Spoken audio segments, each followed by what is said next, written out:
Across the UK, on DAB+, on YouTube, on your mobile, and on your side. This is Talk.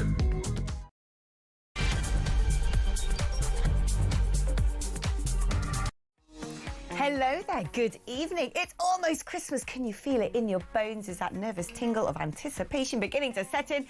Have you got a tree? Have you decorated it? Is your dog already choking on the pine needles and the tinsel? Or this year, do you feel like a bit of a bar humbug? I know I do. I don't know, it just doesn't... I don't feel it.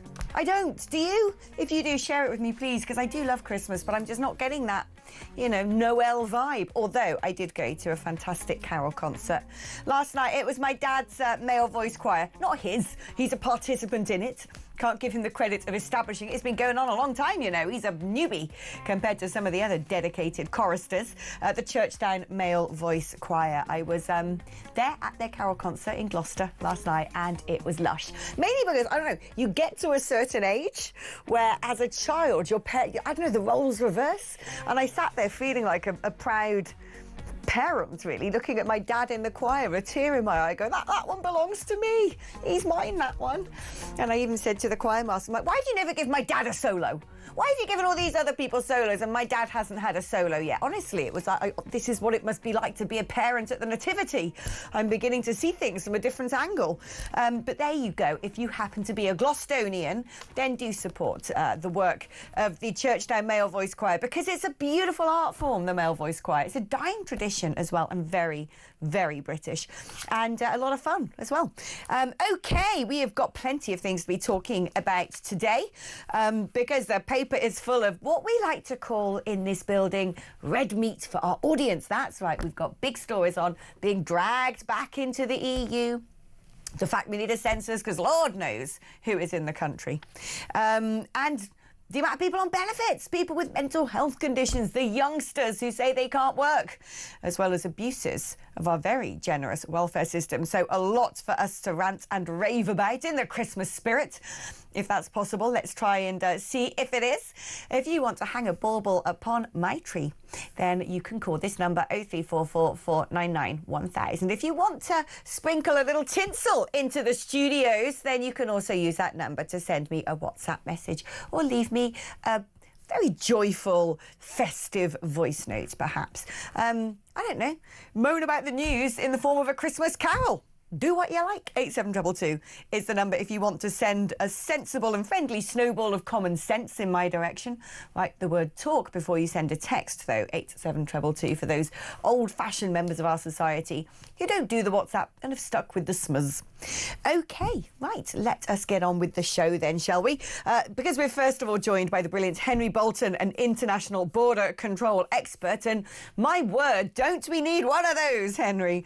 Because every single time I open the papers, someone's come out with some new metric, some new statistics, some new data on either the amount of people coming into the country illegally, how much that is costing us, the amount of people coming into the country working in the black market, although I don't think we've got statistics properly on that, the amount that these people cost us, who's getting the two-child benefit, so on and so forth. You begin to get the impression that people like you and I are going to work, so other characters from other parts of the universe can come and live here and I can pay for them, which doesn't seem to be very fair, despite the Christian in me thinking that it's a good idea to be friendly to all peoples. It turns out that migrant partners are costing Britain £5.6 billion over their lifetime. This is research done by the Migration Advisory Committee, which said that 51,000 people came to work in the UK between 2022 and 23. 51,000. And their partners were under family visas, meaning they can live and work here. But more than half of them were unemployed, and over the course of their lifetime, they will have a net fiscal cost of £109,000. Now, where do we begin with this? Because part of me is like, well, if you're coming over and you're a top surgeon and you're married with kids and we need your skills, then obviously bring your wife and children, because you wouldn't expect a man to leave his family at home or vice versa.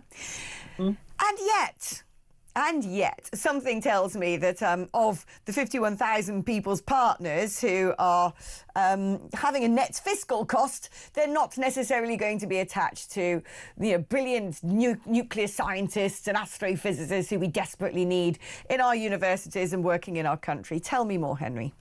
Well, I agree with all you've said. It's not. This isn't actually borders. I mean, I just say, from a point of view of borders, it's like having a police force. The police enforce the law, and we should have a border regime that enforces the law, immigration law, counter-narcotics law, and all the rest of it, immigration law. And what happens is that we've conflated all of this. But yeah, I mean, to address your point directly. Can you see me? I've lost you. We've lost you, but we've got other pretty things potentially on our screen that we can use while you've gone invisible. Okay. Well, you can hear me though. I can hear you. That's the main thing. I mean, we are primarily of radio origin. Look at my ugly mug. Right. The thing is, in this country, we have got mainly people coming in fact, across Europe, it's increased over the last 2 decades. People coming from countries that have got high unemployment, and we're allowing these people in either as asylum seekers or unskilled workers, and we're allowing all of them to bring partners and dependents in. It's reduced somewhat, to be fair. The last government reduced the categories of people that can bring dependents in, for example, care workers. So the numbers have reduced. But what used to be the case is that when you brought somebody in to work, you allowed them in. You mentioned surgeons, but it might be whatever else. They can bring their dependents, but they are then responsible for looking after them, their financial sort of welfare, if you like, not the British state. So when we start importing vast numbers of people who are effectively economic migrants and are low-skilled workers just looking to sort of supplement a bit of income and send it back to whence they came so that they can buy a sort of nicer house back in, I don't know, wherever it might be, it doesn't matter. Then they are unable to support their family, but we let them bring them in anyway, and we pay for the financial welfare of that family. That is a fairly new phenomenon. It has crept into the system because originally we didn't have to cater for it, because the only people we allowed in were people who could support their families and their dependents if they brought them. So, it's the same the other way around. But if you go to most European countries and you let people in, there's those people. I mean, certainly when I was working in Brussels or in Vienna or in Berlin, the people around me did not even think about their dependents going on the equivalent of universal credit or some sort of welfare payment, because they supported their families. That's changed. The other thing is, in the United Kingdom, there's an additional cost because of the way that we run the NHS and we fund the NHS. So they have a cost on the NHS. You go to most other countries, and there is, and I'm not necessarily advocating this, it's an observation that in other countries you pay an insurance towards your NHS, towards your healthcare. If you don't have insurance, you pay your medical bills, and so there is not that hidden cost, because if a migrant comes into, let's say, Austria, then they have to pay in some way for their healthcare. In this country, it doesn't work that way. So we have allowed, through complacency and negligence and a failure to address the problem, we've allowed it to grow to the extent that it has. I mean, that sounds complicated. It is slightly complicated, and the longer it goes on, the more difficult it will be. But let's wind it back to a point where it isn't so complicated, which I think probably boils down to this. I'm of the belief that you should treat everybody as your neighbour, by and large. And something that's really getting on my nerves at the moment is all the left-wingers. It's Christmas time, isn't it? It's like, Jesus was a refugee. And it's like, well, hang on a minute. Yes, the Jews left Israel and went to live in Egypt for a short period of time, but they were in a culturally similar neighbouring country on a temporary basis. And I'm pretty sure that they worked, and I'm pretty sure they weren't shouting free, free Jerusalem and organising marches through the streets of Alexandria. Which kind of gets on my nerves when people try and conflate all these issues. But I do agree with the principle of treating people equally. But the problem is it can't work like that when it comes to a country. You can't turn around and say anybody from abroad can come here and immediately get all the same entitlements as British citizens. It can't work because the pot just isn't big enough, because you wouldn't be able to calculate how much money you would need, for instance, to collect through taxation to then be able to pay for these people. You can't anticipate what they're putting into the system. Also, the more mouths at the table to feed and the fewer people putting money into the pot, well, it's very clear what would happen here.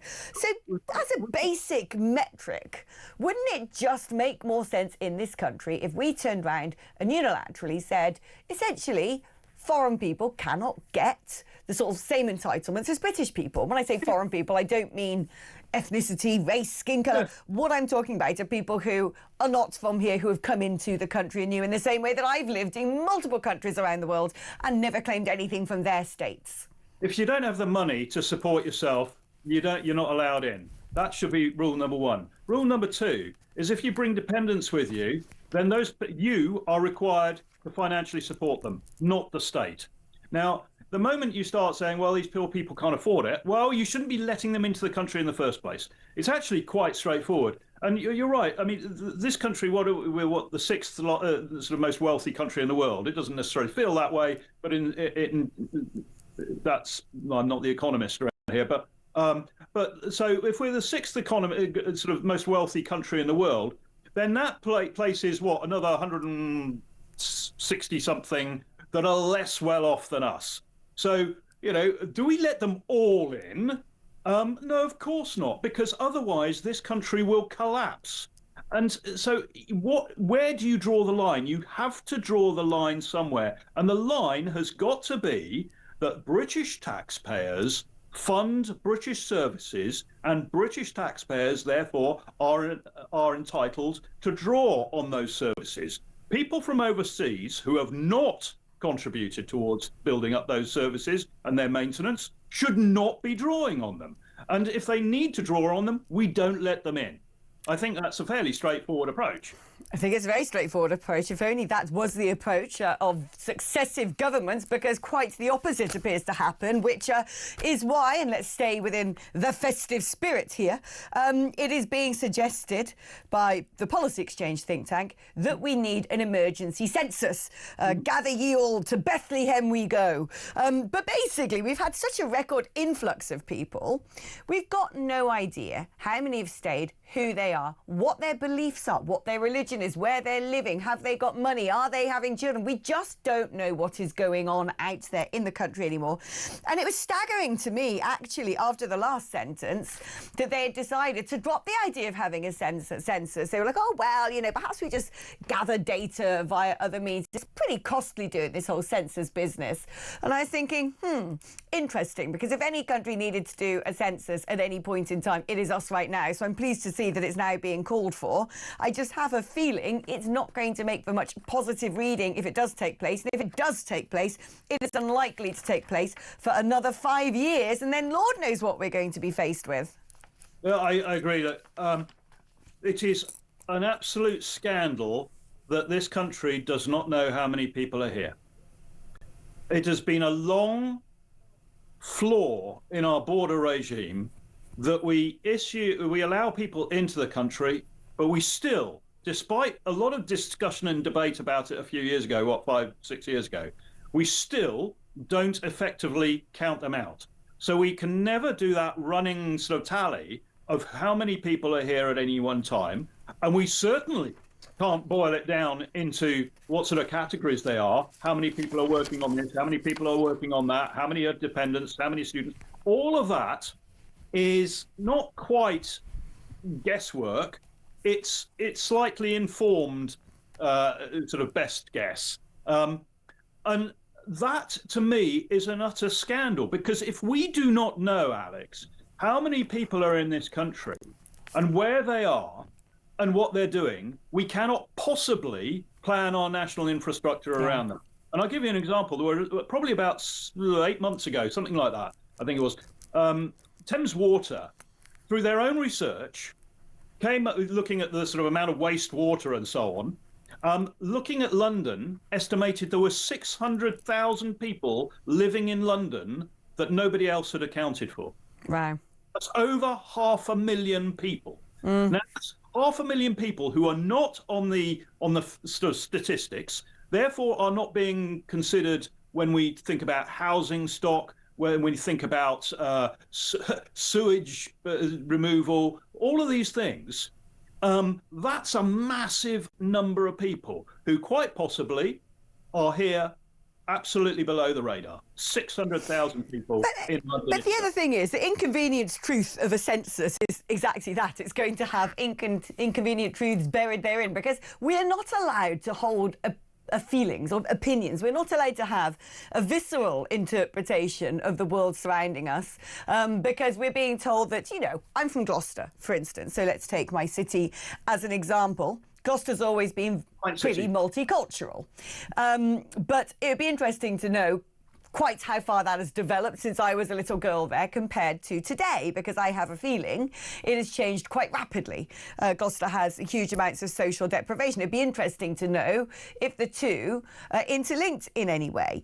And it's a bit like the government not wanting to necessarily publish the statistics of crime by nationality, because the problem is when we then have the empirical evidence, when we have the data and we can turn around and say, well, look, come on, Bournemouth, for instance, it turns out the population has increased by nearly 9,000 people.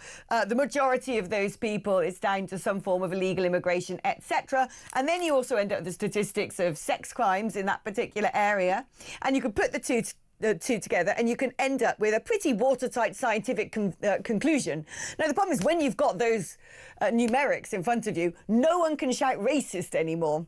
And that, to me, seems to be the problem. They don't want us to have the information because they want to gaslight us, because they want to make us feel that we're being judgmental, that the problem is all on us. It's not really happening. Our high streets aren't really changing. Crime isn't increasing. We're not having to fork out more in taxation to pay for more dependents. And actually, that has got nothing to do with immigration, because diversity is our strength. Alex, thank you for bringing that up. I've had the privilege, if you like, of working in probably heading for 100 countries. And most of that work has been security related, and about half of it, no, probably 2/3 of it, has been in relation to policing, organised crime, and so on. And I can sit here and I can say, I can't give you the figures, but through that experience, 23 years of experience doing that, I can say to you quite categorically that we are importing people from those countries that I've worked in. We are bringing them in, and they have such a different culture to us. And I don't necessarily need to judge it. It is simply different, where life provides them with opportunity. It might be in the form of welfare benefits. It might be goods on a street stall that you can just put in your pocket, or in a local corner shop, or whatever it is. And they view the world very differently. And we have a very, and I mean this in a polite manner, naive population in the United Kingdom. They've lived in an isolation, in a bubble of privilege here in the United Kingdom. No clue what it's like in Tajikistan, or in Afghanistan, or in Syria, or any of these places. They have no clue. And if they have got a clue, it's because they stayed in a 5-star hotel there. Yeah. The fact is, we're bringing these people in and they are milking it. And they are here to milk it. And until we wake up to that, and a census would demonstrate exactly that, I think. And, you know, the cultural difference in behavioural norms, whether it comes to sexual offences or whatever, is massive. And we've let them in. We've opened the door to them, thinking they are like you and me, and that they have some sort of self-restraint. They do not. And I don't judge that. It is simply a reality, an observation of fact. Yeah. And, you know, we're destroying our society as a result. And I would put it down to a phrase that I've used often. The United Nations used it in Kosovo. NATO used it in Kosovo. And therefore it's sort of, if you like, officially endorsed. It is cultural displacement. That's what happens when you bring people in so quickly. But those thoughts from abroad, from those other cultures, dominate. Yeah. They dominate because the indigenous culture makes way because it's polite and hospitable, or it is pushed aside where it doesn't give way itself. And that's the dynamic we're seeing. Oh, I totally agree. I mean, two things are going on. When people shout stuff like, diversity is our strength, if you inverse that, what you're saying is, actually, you know what, traditional British culture is rubbish. it's so rubbish and so weak, we need other people to come in to enrich us, to make us better. If you're saying that diversity is our strength, the counter to that is we can't do it alone. We shouldn't do it alone. There's something wrong about us that we need to be watered down, diluted, enhanced, added to. And I think it's a very dangerous statement to make, quite frankly. Henry, thank you ever so much. It's always a delight to have you on the programme. And perhaps when we do get that census, if we do, in 5 years' time, a lot's going to happen between now and then, isn't it? Blimey, I hate to think what those statistics are going to say, but we all know what it's for, why they're not doing it, because they don't want us to have those figures in hand, do they? Right, what are your thoughts on this? 0344 499 1000 is the number to call if you'd like to have a chit-chatteroo. I would certainly like to speak to you. Yep, you in particular. You can also use that number to send me a WhatsApp. You can leave me a voice note on WhatsApp. I rather like those. 8722 is the number to send me a text message. Write the word talk before you text. Having a little break now, but don't go anywhere because there is still 1 hour and 37 minutes and 19 seconds of me to go.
I think it is wrong is that we are giving training places to non-British people, and that is something that Wes Streeting was trying to change. But also the mountain of debt that these kids are in by the time they become doctors. If they then can't get a job, then obviously they can't pay it back. And that's why, and I will use my political hat here, as someone who trained in the NHS, who knows a lot about medicine, that is why the policies that I've written into our manifesto will directly look after resident doctors.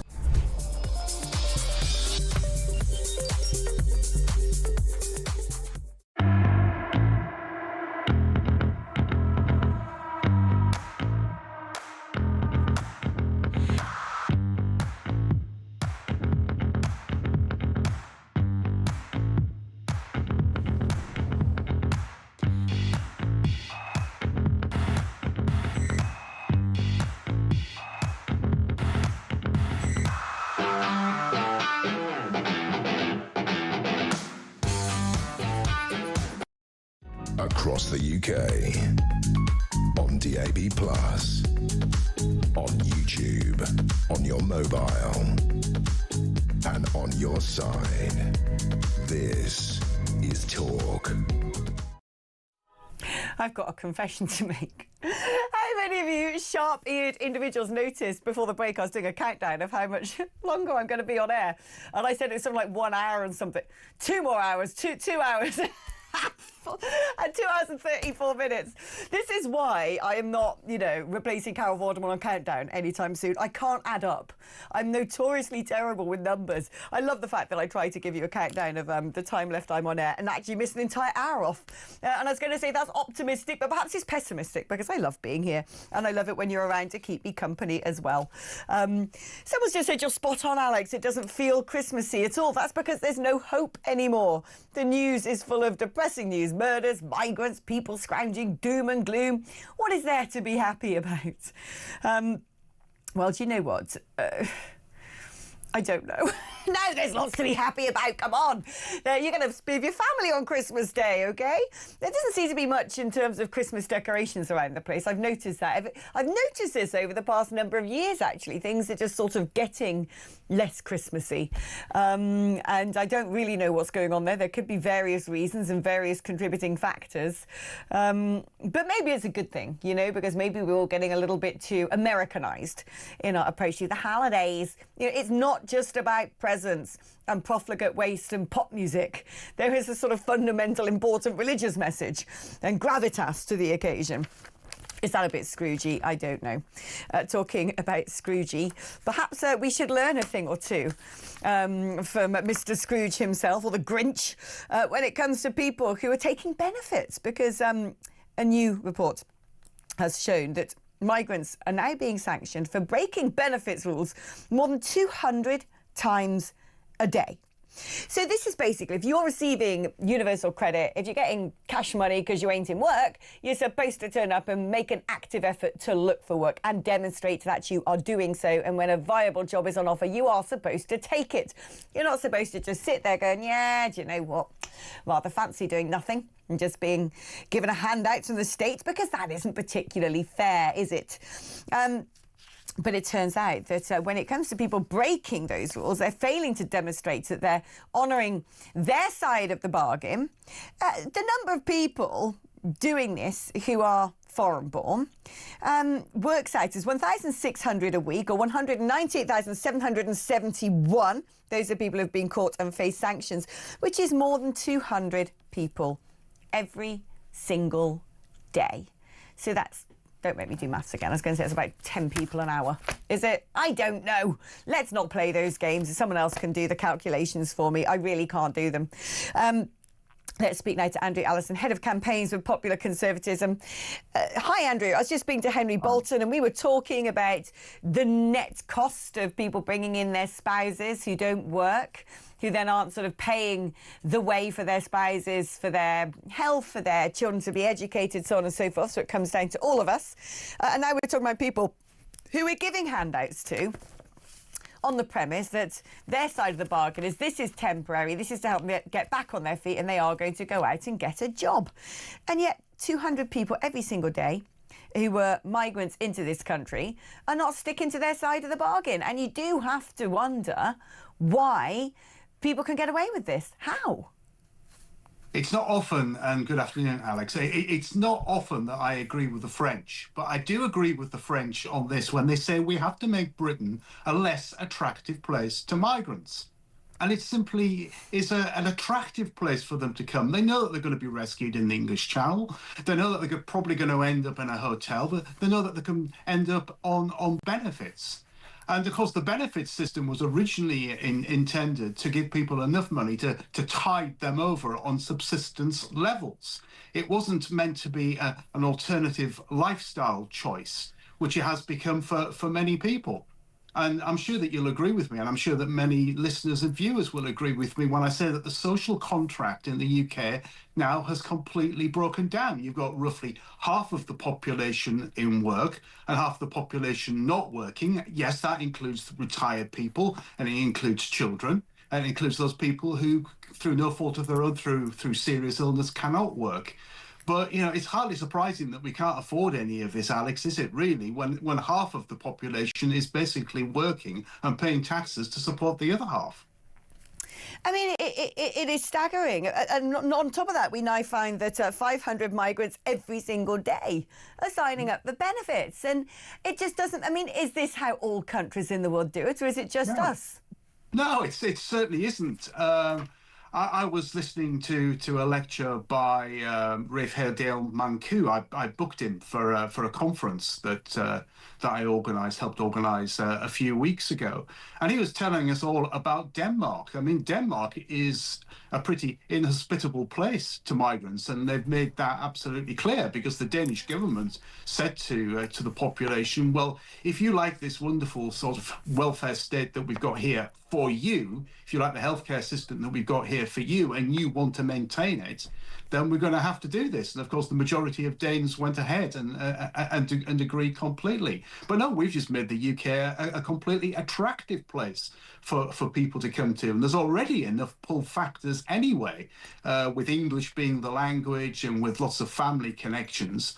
And now we just make it even more attractive by letting people claim a universal credit. I mean, why are they claiming universal credit in the first place? Why are we allowing this? But it isn't everyone. So this is what I'm trying to understand, because I know plenty of people from very closely allied nations. I'm calling to mind, for instance, somewhere like Australia, where they have to jump through hoops to get visas. They need a workplace to sponsor the visa, and if they don't get one, then they're out on their ear, basically. And I've always thought, when it comes to, let's say, Australians, Canadians, Americans, New Zealanders, people in Five Eyes, the Anglosphere, that, you know, why...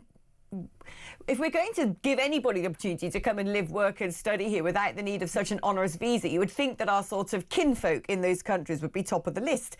I know plenty of other people who I'd love to be in this country. They work hard, they contribute, they're part of, you know, expanded friendship groups. They wouldn't dream of saying, well, I'm not in work anymore, give me a handout. And they have such difficulties. The people that we want to keep seem to have such difficulties in staying here and getting the sort of opportunities I would wish them to have.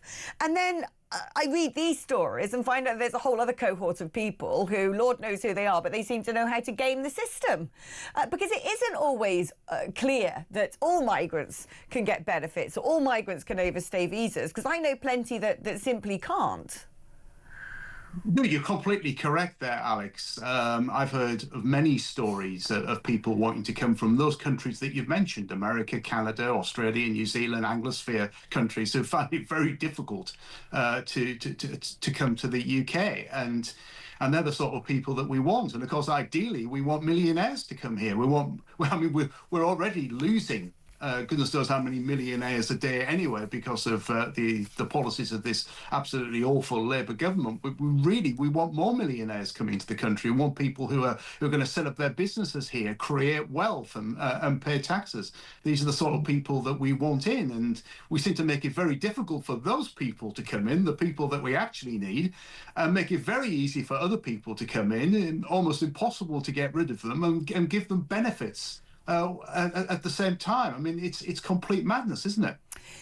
I mean, what else is complete madness? There's a number of young people on benefits now without the need to work. We're talking about 300,000, twice as many as 5 years ago, who are getting handouts, who basically never have to look for a job, ever, or at least certainly not for now, because they're deemed too unfit to work. And a huge chunk of these people seem to have mental health conditions. Now, I actually think that it's probably true. I think there are a lot of young people with mental health conditions. I think as a society, we need to look at why we're sending our young kids barmy.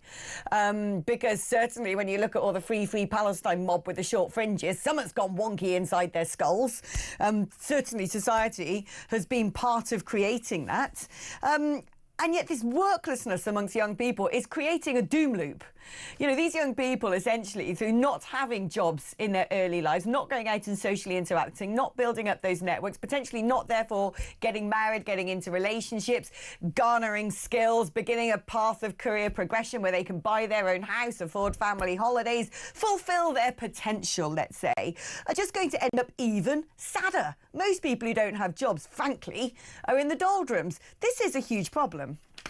It is a huge problem, and I can't believe that there are twice as many people with serious health problems, younger people with serious health problems, than there were just 5 or 6 years ago. So I don't know what's going on there, but I can't believe that there are twice as many.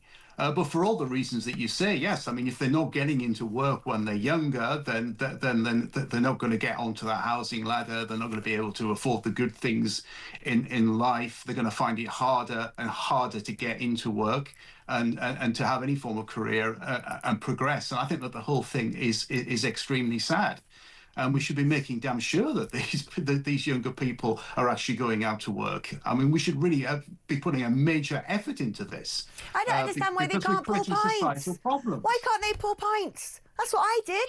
I started to deliver newspapers at about 14. I think it was the first time I went off on a bicycle with my brother and threw the local citizen paper at people's letterboxes. Then I was, you know, a cashier girl at Safeway. Then I went to work in a pub. You know, why can't they do that? Why is it when I look at all the pubs now, especially in central London, you don't see a British person working behind the bar? Why not? Why can't they? I totally agree with you there, and it's that sort of work ethic, getting it early. At the age of 13, I had a paper round that I did for a couple of years. When I was 16 and I was in the sixth form, I used to work part-time 2 or 3 nights a week as a local petrol station. And I used to enjoy that because it created some money for me, and I could go on holidays with that money. So I could put it to something that I wanted to buy, as well as also insisting, and I did insist that I gave my mother some board. She said, I don't want it. I said, no, it's me contributing. It's me doing the right thing. And I was very happy and pleased to do that. But that was instilled in me very early on. I mean, if you're getting people now and sort of in their mid-20s, heading towards 30, they've never worked before, they're signed off saying that they can't work.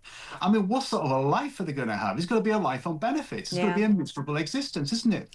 And you know what? Bar work is some of the best work out there. I blimmin' loved my time working in a bar. And I see a lot of people who start working in a bar. Next thing they're given a supervisor role. Next thing they're managing a pub. Then they tend to leave the hospitality trade and go off and do something else altogether. It is a great start in life. Andrew, thank you ever so much for joining me. Andrew Allison there. We're going to take a short break now. But you'd have had to be living under a rock to not know that doctors were planning on striking at what is the most critical week, some might say, in the calendar of the health service, just ahead of Christmas, where people need to be medically cleared to go back home to spend time with their families. And also when we're being hit by a massive flu wave. And yet, strike they did. We're going to be catching up with former Labour Health Minister Lord Warner just after this.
across the UK, on DAB+, on YouTube, on your mobile, and on your side. This is Talk. Well, I better be a pretty blimmin' careful this Christmas, because if I happen to try and put the star on top of my Christmas tree and tumble off my stepladder, or perhaps try and sort out some tangled up Christmas lights and find myself looking like I've been plugged into a Van de Graaff generator, and I have to make a trip down to the local A&E, oh, it ain't open. It's closed. Cheltenham General Hospital's emergency department is actually closing for emergencies. Brilliant. I better be blimmin' careful then, hadn't I? Why? Because the doctors have decided to go on strike. Let's speak now to Lord Norman Warner. Lord Warner, I have an incredible amount of sympathy with Wes Streeting, because I think he's tried blimmin' hard to pacify the demands of the BMA. I don't think they're listening. I don't think they care. And actually, I support what the Prime Minister has said himself, where he's called the doctors' strikes dangerous. Why are they pushing ahead? They have been told by Age Concern, please don't do this. It might prevent elderly people from going home. They've been told by the Health Secretary, we'd love to be able to give you more money. We just don't have it right now. You've already had a big pay rise, but we're going to fulfil these objectives that you seem to have of wanting more training positions, etc. We know that it's costing us, every time there is a 5-day strike, £250 million. So why is it these feckless, reckless resident doctors are pushing ahead at a time of year where we know it's going to have the most impact? Do they not care about their patients? Well, I think they think they're winning. I mean, I've been involved in strikes and negotiations with trade unions over a long part of my life. And people don't, if they start down this path and they carry on voting to stay on this path, they think they're going to win. Now, Streeting has actually, to some extent, contributed to his own set of problems, because he gave them a shocking great pay increase without much in the way of conditions that were attached to that. So they got lucky once, and I think they, as a proportion of them, think they're going to get lucky a second time. But what I don't understand is when you hear some of these people on strike and the things that they're calling for, they're saying, I didn't sign up to this to treat patients in corridors. The NHS is under-resourced. And you think, well, do you know what? You asking for more money at the same time as you not turning up to do your job, which is going to cost us a lot more money to try and replace you, which is going to actually then add to the backlog, is the opposite of you getting what you demanded. I don't understand why doctors who know full well, when you go into a profession, you know what the pay is when it's in the public sector. Doctors know what they're being lined up to earn. Now, I understand if they're angry, if they're saying we can't get jobs, that there's 7 of us applying for every single role, we wanted to advance in our careers and we're being made to be locums instead. I understand that, but I don't understand how anybody who's sworn the Hippocratic Oath can actually listen to the pleas of charities saying there's going to be, I mean, this Age UK saying that the oldest people are going to be hit harder than any others. They're going to be stuck in hospital over Christmas when they may have been well enough to leave. And I just think that can anyone get through to these people? Well, what one would hope was that some of their working colleagues would be getting through to them, because all the time they're on strike, other people in the NHS are working proportionately harder to cope with you falling off your chair on a Christmas tree or whatever. So if you withdraw a chunk of the medical workforce, as they are doing, you're going to increase the load on everybody else. And one would hope that there was some moral persuasion a little bit in that. But I can't see that where Streeting has got anywhere to go other than to try to improve the working conditions of residential doctors. If he offers them a lot more money, or virtually any more money, other than what he's said so far, he's going to get another queue of trade unions coming through his door asking for a similar sort of treatment. So he's got to stand firm. And the best thing he could do, I think, is start seriously showing that he's doing work on improving the conditions in the way that he's offered to do. Let's have a little listen to Wes Streeting speaking earlier. These strikes, even meeting for hours with BMA officials yesterday to see if even at the 11th hour we could avert the strikes. After constructive discussions, we still weren't able to persuade the BMA either to come into negotiations or indeed to delay strikes to January as I had offered. Our entire focus now is on keeping patients safe, particularly over the next 5 days of strike action, but also through what is the peak period for the NHS. I mean, yeah, great. You're going to try and keep patients safe. Try. I don't know how.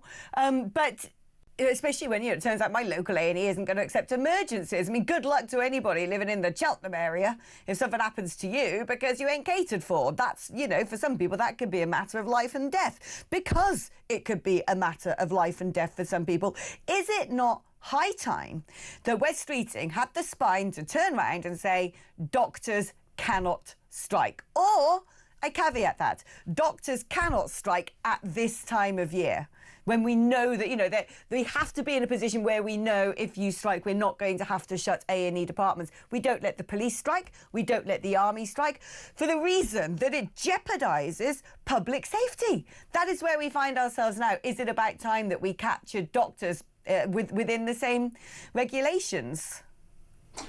Well, you could try, admittedly.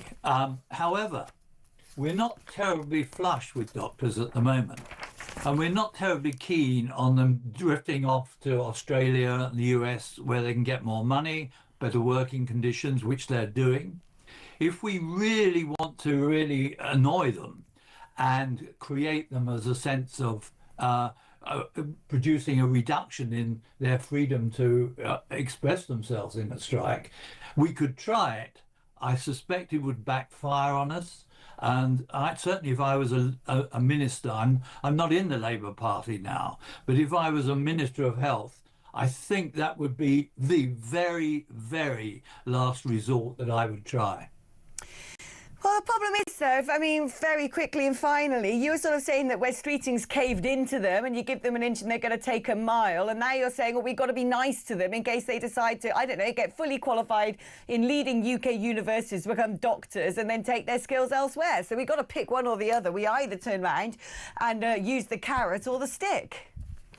I didn't say that. I said he made a mistake the first lot of pay increases he gave. I didn't say he was actually wrong with what he was doing now.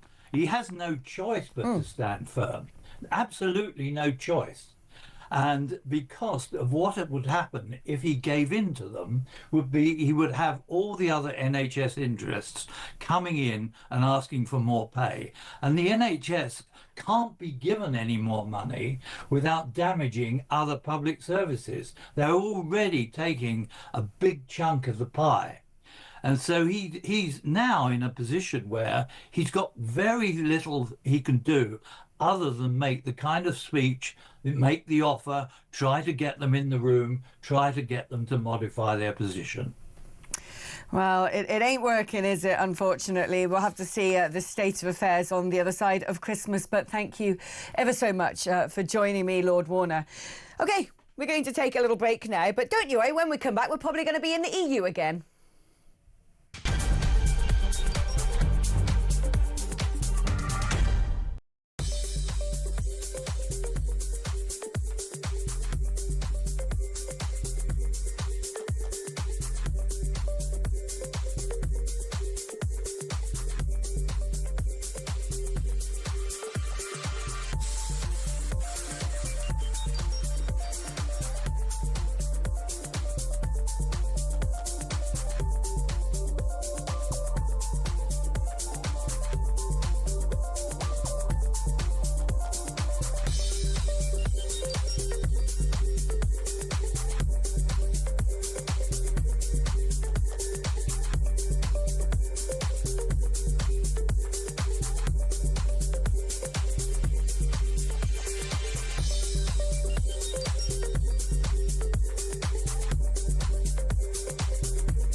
So here we are, pre-Christmas, all these pressures on the NHS, people desperate to be able to go into hospital if, you know, they've got sick relatives concerned about them, people wanting to get GP appointments, etc. And now we're going to see potentially 5 days of strikes in the run-up to Christmas. 70,000 operations, cancer treatments, absolutely, everything. NHS waiting lists, which were just starting to fall. Yeah. Now that's going to be put back significantly. Look, the BMA is supposed to be a serious representative body representing doctors. It's become an infantile organisation, absolutely addicted to confrontation.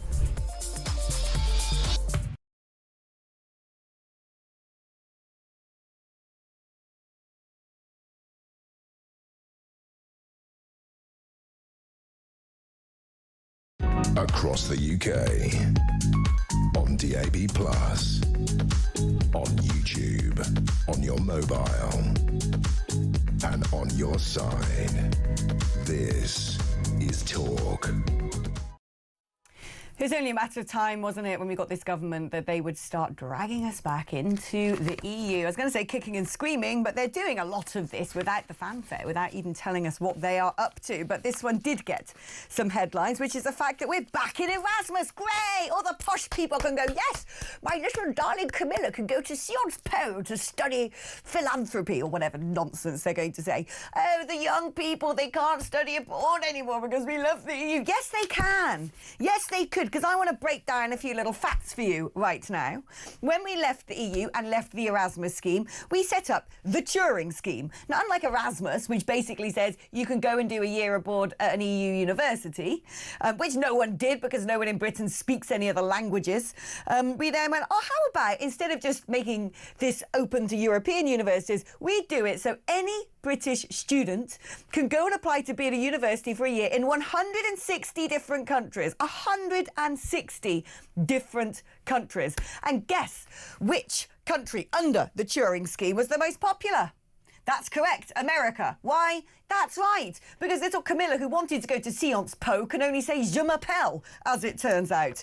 And yet now we are back in Erasmus. And not only this, we're handing over 570 million, which accounts for about a fifth of the entire spend on Erasmus, in order to do so. Now, what do we get out of this?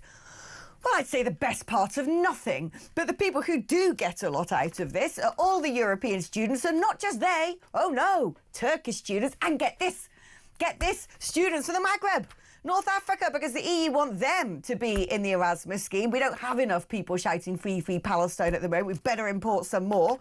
No, they're the ones who get to benefit, because 1 in 5 of the top universities in the world happen to be in the UK.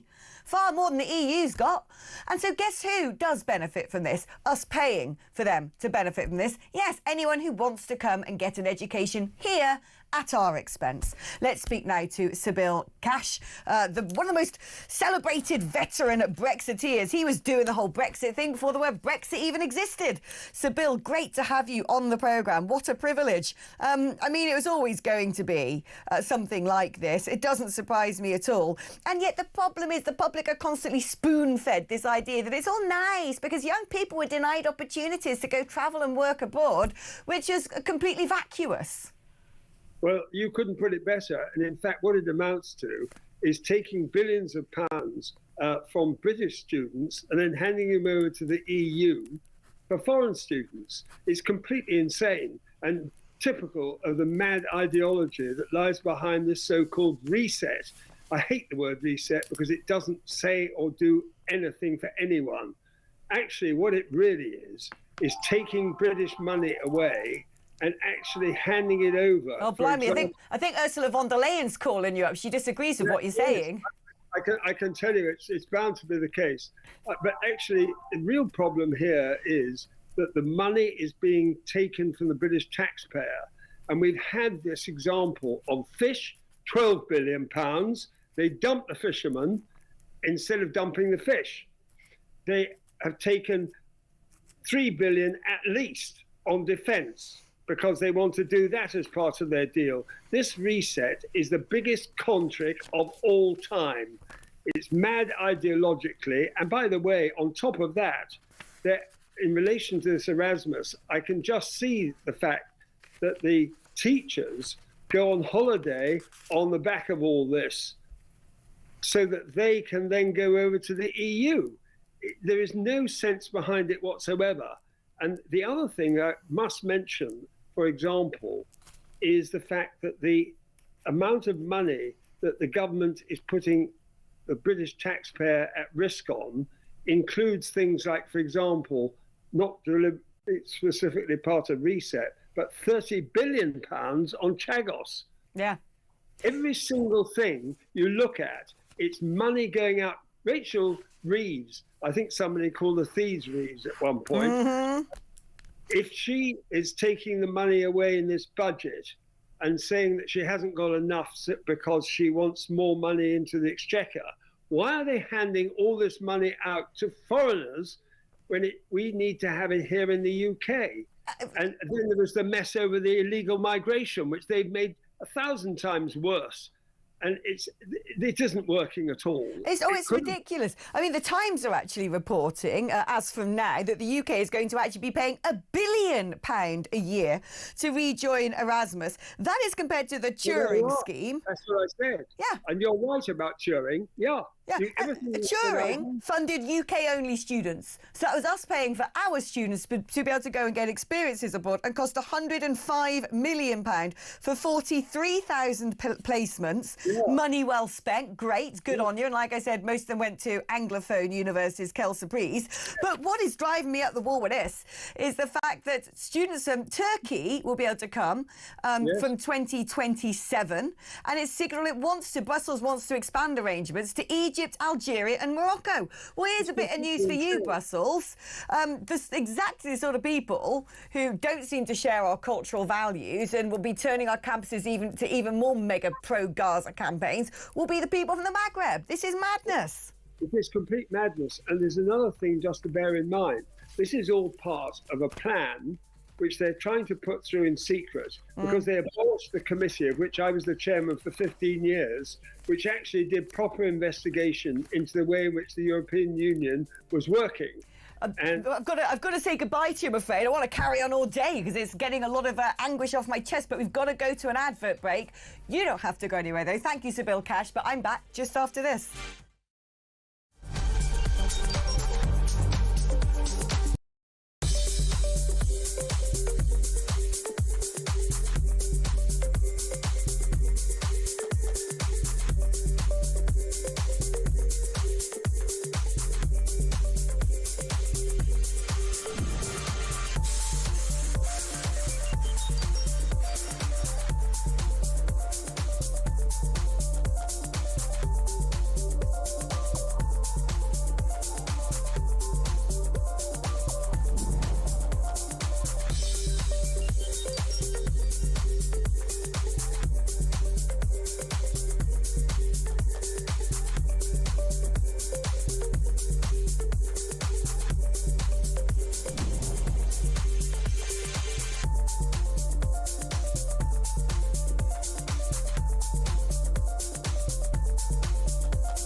Across the UK, on DAB+, on YouTube, on your mobile, and on your side. This is Talk.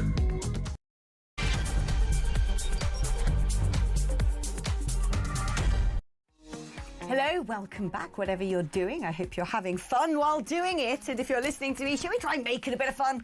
Let us give that a go, shall we? It's not always easy to do when it comes to news.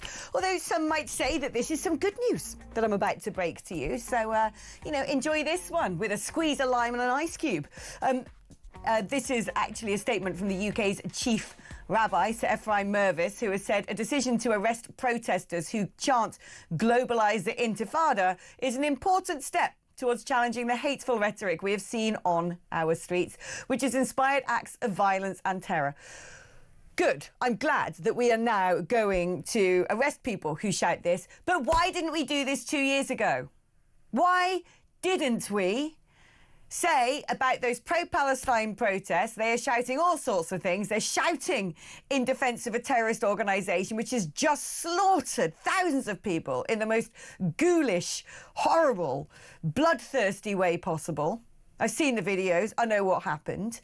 And it has been an insult to the safety and the security of everybody in this country if you allow terrorist sympathisers to grandstand week after week in your city centres, closing them down, calling for the obliteration of one group of people, which is what they were doing when they said from the river to the sea as well. And globalise the Intifada, as fancy as it may sound to people who like to wear a keffiyeh scarf on their university campuses and think they're really sophisticated and morally superior because they're standing up for the underdog. No. If that is you, if you've been doing that, and if you thought that was a good idea, and if you thought that made you smart and clever and superior and fashionable and virtuous, it made you a terrorist sympathiser, an anti-Semite, and somebody who was calling globally for murder. So the fact that we have not shut this down sooner and have waited until people are being shot in cold blood before we developed a moral conscience is a damning mirror of indictment on the people who claim to be leading this country. They have no moral authority, and I don't care, Sir Keir Starmer, if you want to post a picture on your X timeline lighting the Chanukah candle and saying, isn't this wonderful, peace through the world, you know, Jews shouldn't have to live in fear. You've been in power for over a year and you've done nothing until that horrific incident on Bondi Beach with people mowed down in a shower of bullets by nasty terrorist men who should not have been in that country, who should have not been building up the wicked allegiances they have gone to their terrorist training camps or whatever may have taken place. You have been weak on this, and what a time as well. What a time in the middle of all of this to be banging on about the changes to the concept of what Islamophobia means, because I'm pretty sure some people here are very scared. And it isn't a phobia because it is not irrational to be afraid of your community when other people are going out, inciting violence on the streets openly, attacking synagogues and actually committing mass casualty atrocities. So I said that was going to be good news, didn't I? Turns out it wasn't. Although perhaps a step in the right direction at last, but I do pull my hair out at the fact that it seems to take us a long time before the moral compass seems to click back in something akin to the correct direction. Let's speak now to Sebastian Zalic, a Labour councillor and commentator. Sebastian, always great to have you on the show. Let us start with this news. Why is this government, and arguably the governments beforehand, I remember how people like Suella Braverman got it in the neck when she was calling the pro-Palestine marches hate marches. How come it's taken them so long to wake up and go, oh yeah, globalise the Intifada? People probably shouldn't be saying that. Well, there has been progress, hasn't there? And hi, by the way, good to see you. I mean, we saw Palestine Action prescribed. I think that was an important step, given the intelligence that the Home Office had, and this seems to be the right decision as well. I am careful not to think of everybody who goes on a pro-Palestine march as one block. I think there are many people who are horrified with what they see in Gaza, and they want to make their voice heard in a peaceful way, and that's absolutely fine. I support their right to do that. On the other side, there are going to be people who hold horrible horrible anti-Semitic views, and they use it as a vehicle for that. And in the middle, you're right. I think there are some people who shout things like "globalise the Intifada" who don't really understand what it means. When people previously, I just want to ask you something as a counterpoint, because it just popped into my head. When people back in the day would go on an EDL march, or perhaps people go to a Tommy Robinson event, do you have the same sort of caring, open-minded approach to them as well, that there might just be a few on those marches who are actual racists, but actually the majority are good-minded people who just care about their societies? Would you say the same about EDL and Tommy Robinson's Unite the Kingdom? I wouldn't, and the reason why is because of the people running it. You look at groups like the EDL. Oh, so the people who aren't funding the pro-Palestine marches, and we know this from the government's own extremism, czar, where they're funneling money from hostile regimes and terrorist organisations. The people running it are the good ones, right, when it comes to pro-Palestine lot, but the patriots are awful. Who is running the pro-Palestine marches? Well, you tell me. No, I'm asking you.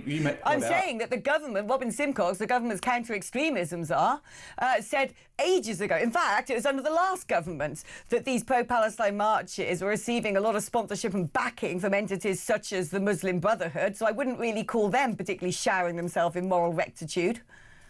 Well, look, I think if somebody was organising a Palestine march and they were a known anti-Semite, I would not be encouraging people to go and join that march. If it's a peaceful group that doesn't have links to that kind of evil, I think it's personally perfectly reasonable to go and register your abhorrence with what's going on in Gaza. There are multiple ways you can take part in this kind of protest. They don't all have to be really malicious ways. Talking about the pro-Palestine lot, we have, we've got a former Labour MP, your party MP, Zara Sultana, standing outside a prison, HMS Bronzehurst, I think it is, because one of the people in that prison is on a hunger strike, demanding an ambulance for Keser Zura, who's connected to Palestine Action. I don't know whether that ambulance has come and gone, but if someone's on hunger strike, I mean, there's a lot of noise being made about this, but that's their choice, surely.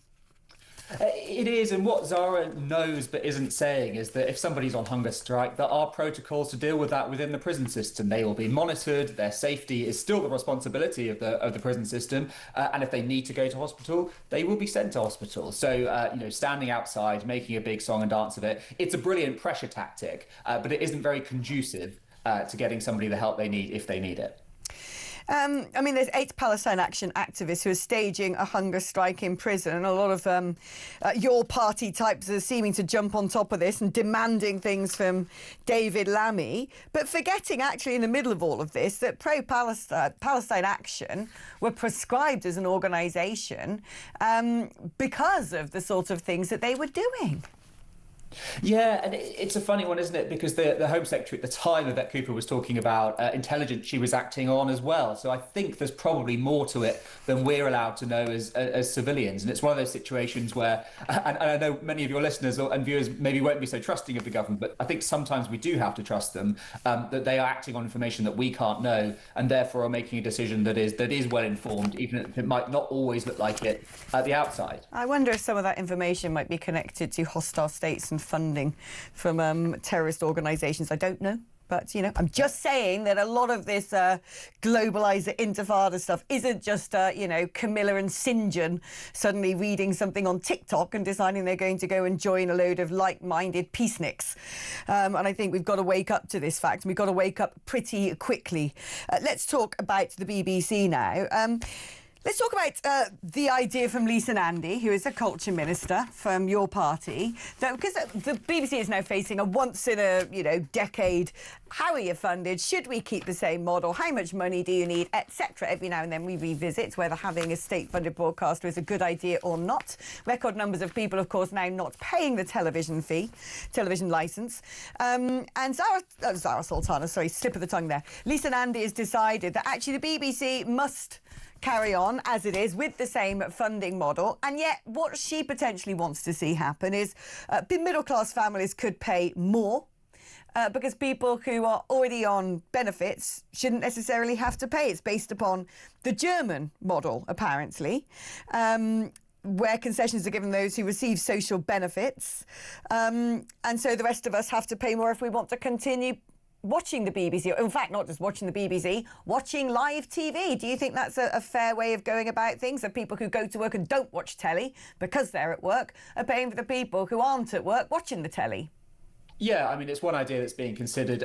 Personally, it's one I'm relatively sympathetic to. I would be very happy to pay a little bit extra if it meant that people who were struggling financially couldn't access the BBC or indeed all live programming. I say that because I'm somebody who grew up on the BBC. I'm a big fan of it. I know that's not a view that will go down very well on Talk. You provide an alternative, and I think it comes down to choice, doesn't it? Not everybody has to pay the licence fee. Not everybody has to watch BBC or indeed any live programming. And that is the beauty of the ecosystem we live in. We can dip in and dip out as we please. But should we not actually be having a conversation about bringing that licence fee down, £174.50 a year just to have a TV to watch it live? I mean, it's more than you pay to have a Netflix, for example. Fewer and fewer people want to pay it. The BBC in hot water once again, this time with Donald Trump going after them in the courts of law for the spliced together Panorama and Newsnight footage of his speech. I mean, it doesn't seem to be addressing the problem. Surely we should be looking at this going, right, does the BBC really need to have 4 television channels? Does it need to have a gazillion radio stations? Does it need to be making podcasts? Or can it not have a slimmed down licence fee at the very least and learn to stay in its own lane? Yeah, I'd argue a lot of the value of the BBC is in that breadth. I mean, you had the famous advert, when was it, in the 70s or the 80s, what has the BBC licence fee done for you? And that's even more true now, because at the time we didn't have the BBC website, we didn't have the podcast, we didn't have the iPlayer and all of that. And I think that's the value I really see in it, is that there is so much. And that in every vertical, it is such high quality. There's something brilliant. And hopefully there's something for everybody. I certainly feel like there's something for me. But why should the BBC have a monopoly on this? I mean, this is my argument. If you talk about what does the BBC do for you in the 70s or 80s or whatever, it had about 2 telly channels and a handful of radio stations and dominated the market then. I mean, we've got so much choice now. Why should the BBC have to be in the independent space, for example? I don't understand why it needs to be making podcasts. If you want to go make a podcast, buy a microphone, put something interesting on your bookshelf and crack on. Make your own money. Don't have me sponsor you for doing it. Because I think it enriches and widens every sector it goes into. You look at iPlayer, it was incredibly early in live streaming or online streaming. It built a fantastic product and many other broadcasters followed. And similarly with podcasts. So many of the most listened to podcasts are BBC podcasts. And you might say, yes, it's because they've got that dominance, but it also raises the industry with it. It sets a standard. It brings new ideas. And I think it's a really valuable part of any ecosystem it goes into. It seems to have a pretty big hit rate. So from an artistic perspective, I think it's incredibly valuable. And you say it's more expensive than a Netflix. It is, but you get so much more for your money as well. And that's why I'm very happy to pay the license fee. Yeah, I don't know, I'm not. Increasingly, I'm not. I don't even know the last time I watched the BBC, actually. I genuinely don't. The only thing that I do listen to religiously that I would actually pay to listen to is the podcast Uncanny. I adore that. It's actually on Radio 4, so I don't consider that a sort of made straight for podcast. It is a programme on Radio 4 that is then put on BBC Sounds. It's blimmin' good, though. Anyway, let's talk about the number of young people on benefits. No need to find work. That has doubled since 5 years ago. You're a youngster, Sebastian. I mean, compared to me and other people who might be listening to this, you're pretty much a spring chicken. What's going on with your lot? Why aren't they going to work? It's such a problem, isn't it? I think it's a combination of factors. I really don't think we can underplay the mental health crisis. I mean, I've suffered with mental health, never to the point where I couldn't go to work, but to the point where it was very difficult. And I can fully sympathise that there are with the people who aren't able to work or to have a normal functioning life because of everything we've been through. It's not just the pandemic, it's all of life's pressures. And so I think that's part of the problem. It's tackling that. And more importantly, it's solving it before it becomes a problem, before people get so ill that they can't work. Okay, but why? But why? Because, you know, we have these conversations. Let's do something a bit different, Seb. We have these conversations, don't we? And this topic crops up now, you know, time and time again. And we all say, OK, mental health is a real thing. We've got to take it seriously. OK, I get that. But in the 1960s, 70s, 80s, 90s even, you know, even the noughties, when I was pushing trolleys around Safeway's car park, there wasn't this, I've got mental health and I can't go to work. It didn't exist. It didn't exist. And so, and the numbers of young people who weren't in work were certainly not as high as they are right now. And yet we live in a world where we are probably more financially better off. We were talking about the BBC and talking about the emergence of Netflix, Disney Plus, you name it. They've got more entertainments than they've ever before. Everything is so much easier. You can have food delivered to your doorstep. You can, buy something off Amazon, have it pop up the next day. Most of the tats from China these days, so it probably costs a fraction, to get a robotic Hoover today than it would have done 10 years ago. So frankly speaking, by and large, life couldn't be easier, life couldn't be more comfortable, particularly for people who are computer and digitally literate, which young people are. So why are they all so sad? Why are they so balmy? I don't get it. Yeah, the cost of living one's really interesting because a lot of things have come down. It's much cheaper to go abroad on holiday now. It's much cheaper to buy a computer or a phone. But the really important things have got more expensive. It's much harder to buy a house, for example. And a house isn't just an investment. It isn't just a few bricks. Hold on. But why are young people so miserable? Why could I, at the age of 16, go work at a supermarket? Because that's the only way I was going to be able to buy my first car and get driving lessons. In fact, I got a kick up the backside from my mum saying, you're not going to end up a non-driver like me. Off you go, Safeway's up there. And I enjoyed it. And I started my life, paying my national insurance and in my first job. Why can't young people today do the same thing? Why? Because I actually think this is a problem. I actually think, if you take a young people out of today and put them back in the 1990s where they couldn't sit around watching Netflix and doom scrolling and taking selfies of themselves in mirrors and putting it online for all the likes and stuff, where they didn't have access to all those things, I actually think they might be happier with less. Well, there were certainly more opportunities then, weren't there? There was more of a prospect and more of a sense that if you went to work and you paid, you would get something back. That social contract, as we know, since the financial crisis, is broken down. So there were young people who know, however hard they work, they will never be able to buy a house. They will never be able to retire. And that, I think, is just a really gloomy prospect for them. So I can understand why the motivation is a bit lower. And I can also understand how that can lead to really awful mental health situations. There's something more going on, though, isn't there? There's got to be something more. It can't just be because, look, the minimum wage goes up and up and up. It's gone up another time again now. It wasn't exactly like I was in the crystal maze catching gold tokens when I finished work behind the checkout. But I think there's something more than this. I actually think that this instant gratification culture we live in actually makes people miserable. I think that everyone is becoming so sort of so self-diagnosed miserable, so self-indulgent. I need it, I can't have it, it's not fair. That reality seems to be a dot on the horizon to them. And back when we used to live in the world that was a real world, with all of its ghoulishness, we were actually a lot more sturdy and hardened and better able to deal with it and less likely to sob under a slanket watching not Desperate Housewives, that's my era. What do they watch now? Real Housewives, that's the one.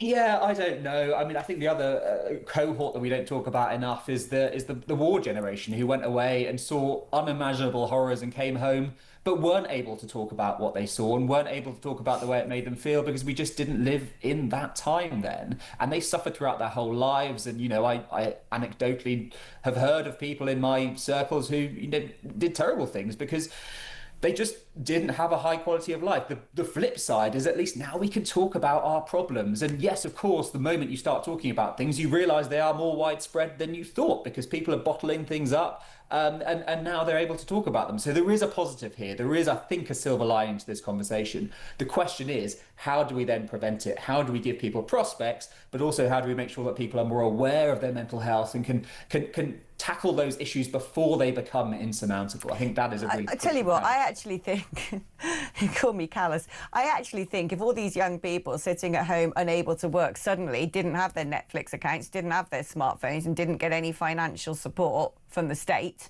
they'd soon find themselves off their sofas and back in jobs and probably happier as a result. It's so hard to say, isn't it? I mean, look, are there some people who are abusing the system? Of course there are. Every system has its abusers, but I just don't get the sense that it's the majority, especially among the young who, let's face it, we had COVID only 5 years ago.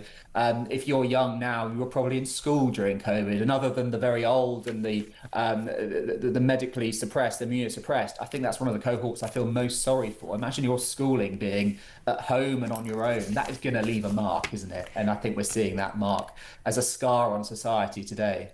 Yeah, I think it's definitely played its part, that is for sure. I don't think we've got to the bottom of this, Seb. I still don't think we know why young people... Isn't it? I know, but I do think they need the tough love, actually. That's my view. I actually think that if you take away their TikTok and all the stuff they do to... You know, back in the day, if you didn't have a job, you go stark raving mad. There'd be nothing to do, no one to speak to.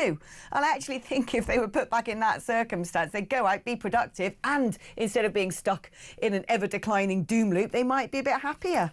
That's my thoughts. Anyway, I've got to say goodbye to you now, Sebastian, but always great to have you on the programme. And let's say hello to a caller, shall we? Because we've got Shirley calling from the best place in the whole of the United Kingdom. Dare I say it, probably the whole world, because she's in the Cotswolds. Hi, Shirley. Hello, I'm sorry, your line keeps breaking up. I've been listening and the line is coming and going, so I'll be very brief. Sebastian, he's not going to like what I'm going to say. He's easy on the eye, but I'm afraid politics at all. He's one of the bleeding hearts. I think that the benefit system should be like it was back in the day, where people got a time to go to the office and sign on, and there used to be a queue of people waiting to sign on, and it was visible, and we all knew who were on benefits and whether they were entitled to them. And I definitely think that it should go back to being visible again, so that we can all see who these people are. Right, so a kind of culture of shame, if you will. Yeah, or social stigma, so, social stigma for being out of work. Member works in DEI in a large company, and honestly, these people who are pulling the wool over their eyes, they know every single loophole in the book as to how to get what they want from the company, and it's just outrageous what's going on out there. The amount of young people who just don't want to work. So we've got to do something about it, but the Labour Party won't do it because they're all bleeding hearts, and they would say it was against the human rights of these people. But I don't agree. I think that we have to do something because too many people are living off our taxes. No, I agree, and I actually think there's too many people who are able to just live off us, the rest of us, without having to do anything, and it's getting on my wick, quite frankly, and I don't think it's very good for them either. Shirley, whereabouts are you in the Cotswolds, my love? I agree, Alex. Whereabouts are you in the Cotswolds? I'm kind of between Shipston-on-Stour and Chipping Norton. Oh, that part, going up to the Worcestershire way. Tiny little hamlet. It's a tiny little hamlet. It's nice, but yeah, when I hear these people who just don't want to go to work, we don't have it in our little bubble here, and I know that you're aware of that because you're from the Cotswolds as well. And we're all struggling. Bills and Christmas and everything, and you can see it because decorations, you know, people used to decorate the homes. The shops are empty for the time. Yeah. I don't believe what's going on. This government have got us in such I agree with you, Shirl. I do. It does sort of seems to me that Christmas is a bit half-baked this year, but hey-ho, let's see what we can do to turn it around. Shirley, thank you ever so much. Gorgeous to hear from you. I've got to read this message out because I've got a follow-up question to this message. Johnny from Gloucester, not my dad, who's also called Johnny, says, "Hi, Alex. I remember many years ago working with you in a nightclub in Gloucester." Johnny, we worked together at Interaction. Is that right? It was probably the best decision I ever made when I was old enough to work in there. I got to meet lots of new people, gave me lots of experience, and it sent me out for my later working in life in the public sector. We worked at Interaction together, did we? Blimey, I remember that. Those are the good old days when every other record was Sean Paul. Oh, blimey, if anyone's from Gloucester and they remember that nightclub, we used to have to, on a Friday night or a Saturday night, we used to have to dress up on theme nights. And I remember my mum used to actually sometimes help me with my costume. But great fun that was. I mean, you know, you finished at 3:30, 4 o'clock in the morning. You have to, you know, a night of... That was back in the day when you could even smoke. I remember people used to put their, the girls would put their handbags on the floor and dance in a circle with cigarettes. I remember once, I think it's my 21st birthday, my dad came to...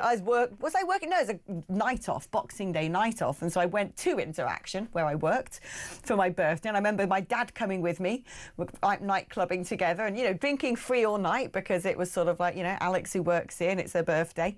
And I can remember at one point my dad being served a whiskey sour but it was a whiskey sour in a pint glass, which is a pretty strong whiskey sour.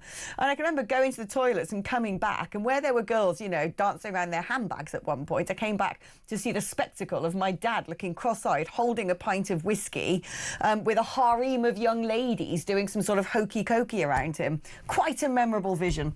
Right, we're going to take a little break now. When we come back, we're going to be digging deeper into the BBC, whether or not this is fair, that people who go to work, the middle classes, pay more, so people who are on benefits get to watch it for free, and what is going to go on with the BBC versus Trump, this defamation lawsuit over the Panorama speech edits. That's coming up after this.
Debating what was the cause of it. He must have been drunk.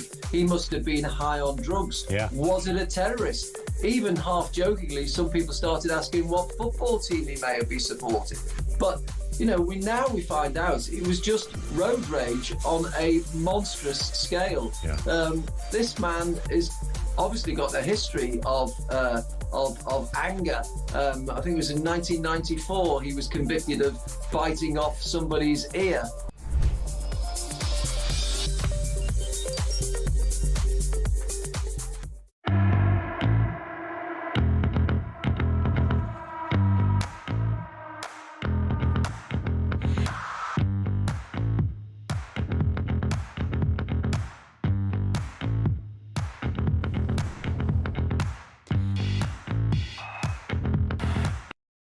Across the UK, on DAB+, on YouTube, on your mobile, and on your side. This is Talk. All right there, welcome back. I've just been speaking to the wonderful Jodie, who's producing, and I said to her, if we get another message from Johnny from Gloucester, send it through, because Johnny, I can't send a photo, okay? Because I've got to remember who you are. Because if it's worked at a nightclub with me, that's definitely interaction. That's the only nightclub I worked in. I worked in lots of the pubs, though. Oh, a lot. Not many pubs in Gloucester untouched by the pulling power. I mean, pulling pints, that is, of Ms. Phillips. Anyway, let's move on, shall we, and talk to Malcolm Clark, who's a documentary maker about all things BBC. First of all, very quickly, let us touch upon this idea that the middle classes should pay more so those people on benefits can not have to pay the licence fee. Do you think that's fair? Well, who knew that if you were on benefits, you could be paying £170 towards a licence fee? Surely what should be happening is that people on benefits shouldn't be allowed to pay for Disney, Netflix, or the license fee. We shouldn't be giving it free to them. They shouldn't be allowed to spend taxpayers' money on television. I mean, it's ludicrous, but I didn't realise that you could be on benefit and be paying £170 of that really needed money that's supposed to be keeping you from starvation on watching Traitors and Strictly Ballroom. I mean, it's just ludicrous. Oh, Malcolm, I love that. That's probably the best thing I've heard in the last week. I couldn't agree more. If you're not working, you can't afford the joys in life, then perhaps you should feel a little bit miserable is basically the bottom line. And I'm minded to very much agree. Now, let's talk about Trump's lawsuit, because the BBC has said it will defend itself against the £3.7 billion or $5 billion lawsuit. It's interesting because I want to know how it's planning to defend itself, because I kind of feel like when they said apologise to us first and we might not sue you, and then the BBC had this sort of mealy-mouthed apology, that it was a bit of a trap, really. It's almost like making someone admit they're guilty and they're going, aha, you've already said you're guilty. And yet in that mealy-mouthed apology, the word intentional did a lot of heavy lifting, because the BBC basically said, we didn't intentionally do what we did when those two separate bits of a speech flew across the editing suite through the ether of creativity, which isn't controlled by any man, beast or mammal. No, just some sort of ghosts, the spirits of broadcasting, brought them together in a seamless edit where anyone watching it would not realise that these were two separate bits of a speech an hour apart. Those things always happen accidentally in editing suites, don't they? Whenever you do a really smooth transition from one time code to the next and nobody notices, it's always entirely, simply magic. No one's ever sat there and made those decisions to do that, have they? You got to hand it to the BBC. The BBC is run by some of the most arrogant, entitled, and unfortunately stupid people. Who on earth, if they know they might have a legal battle with Donald Trump, art of the deal, Donald Trump, decides to apologise? I mean, ludicrous, absolute ludicrous. So now they've completely undercut themselves. And I mean, I don't think he's going to win, but I really like the fact that the BBC is in crisis, because these arrogant, entitled people keep wriggling out of every crisis that they cause themselves. I mean, the Martin Bashir scandal continues to roll and roll. I just finished reading Diana Rama, the book by a ex-BBC journalist, Andy Webb. It is a litany of lies, deception, appalling stuff, which none of the BBC managers have ever paid for. They really should be in jail, half of them. And so, Donald Trump, I don't think he's going to win. I think that the BBC will probably be okay, but it's good that they're going to keep this in the headlines by fighting the legal battle, because it's going to bring attention to the BBC and how badly run it is. What is so staggering, though, is the good old, sanctimonious left-wing in politics are basically saying to the Prime Minister, go and tell Trump not to do this. Ooh, this is like the tyrant in a regime trying to control free speech, trying to tell the media what it can and can't say. And everyone on our side of the debate is like, hold on. No one's saying to the BBC what it can and can't say. What we're saying is you can't decide what other people have said. In the words of Donald Trump, they changed the words coming out of my mouth. If we're going to have standards in whether it be entertainment or documentary making or, heaven forfend, investigations of news and current affairs, accuracy and honesty is the absolute central pillar of that particular endeavour, and that is what the BBC have got wrong. And yet the BBC at no point have actually told the truth, because we all know when they say, this was unintentional, that is a load of rubbish. In fact, the BBC should have turned around and said, do you know what? You're right. The editor making that programme doesn't like Donald Trump. The producers on that programme don't like Donald Trump. In fact, most people at the BBC don't like Donald Trump, and that's one thing, but apparently it started to bleed into whether or not we can be impartial. If they had owned up to it, said, culturally, I think we've got a problem and we're going to do something about it, I think everyone would have stood up with a round of applause. Instead, you've got the mad left-wing politics going, get rid of Robbie Gibb, get rid of Sir Robbie Gibb from the BBC board. The one man on the BBC board who worked as Director of Communications in 10 Downing Street that they could actually visibly finger for being right-wing. They're like, the problem, the way we deal with the fact that we've all gone mad leftists and someone's noticed is we need a scalp for this. Get rid of the one person that we actually know liked Brexit. It's mad.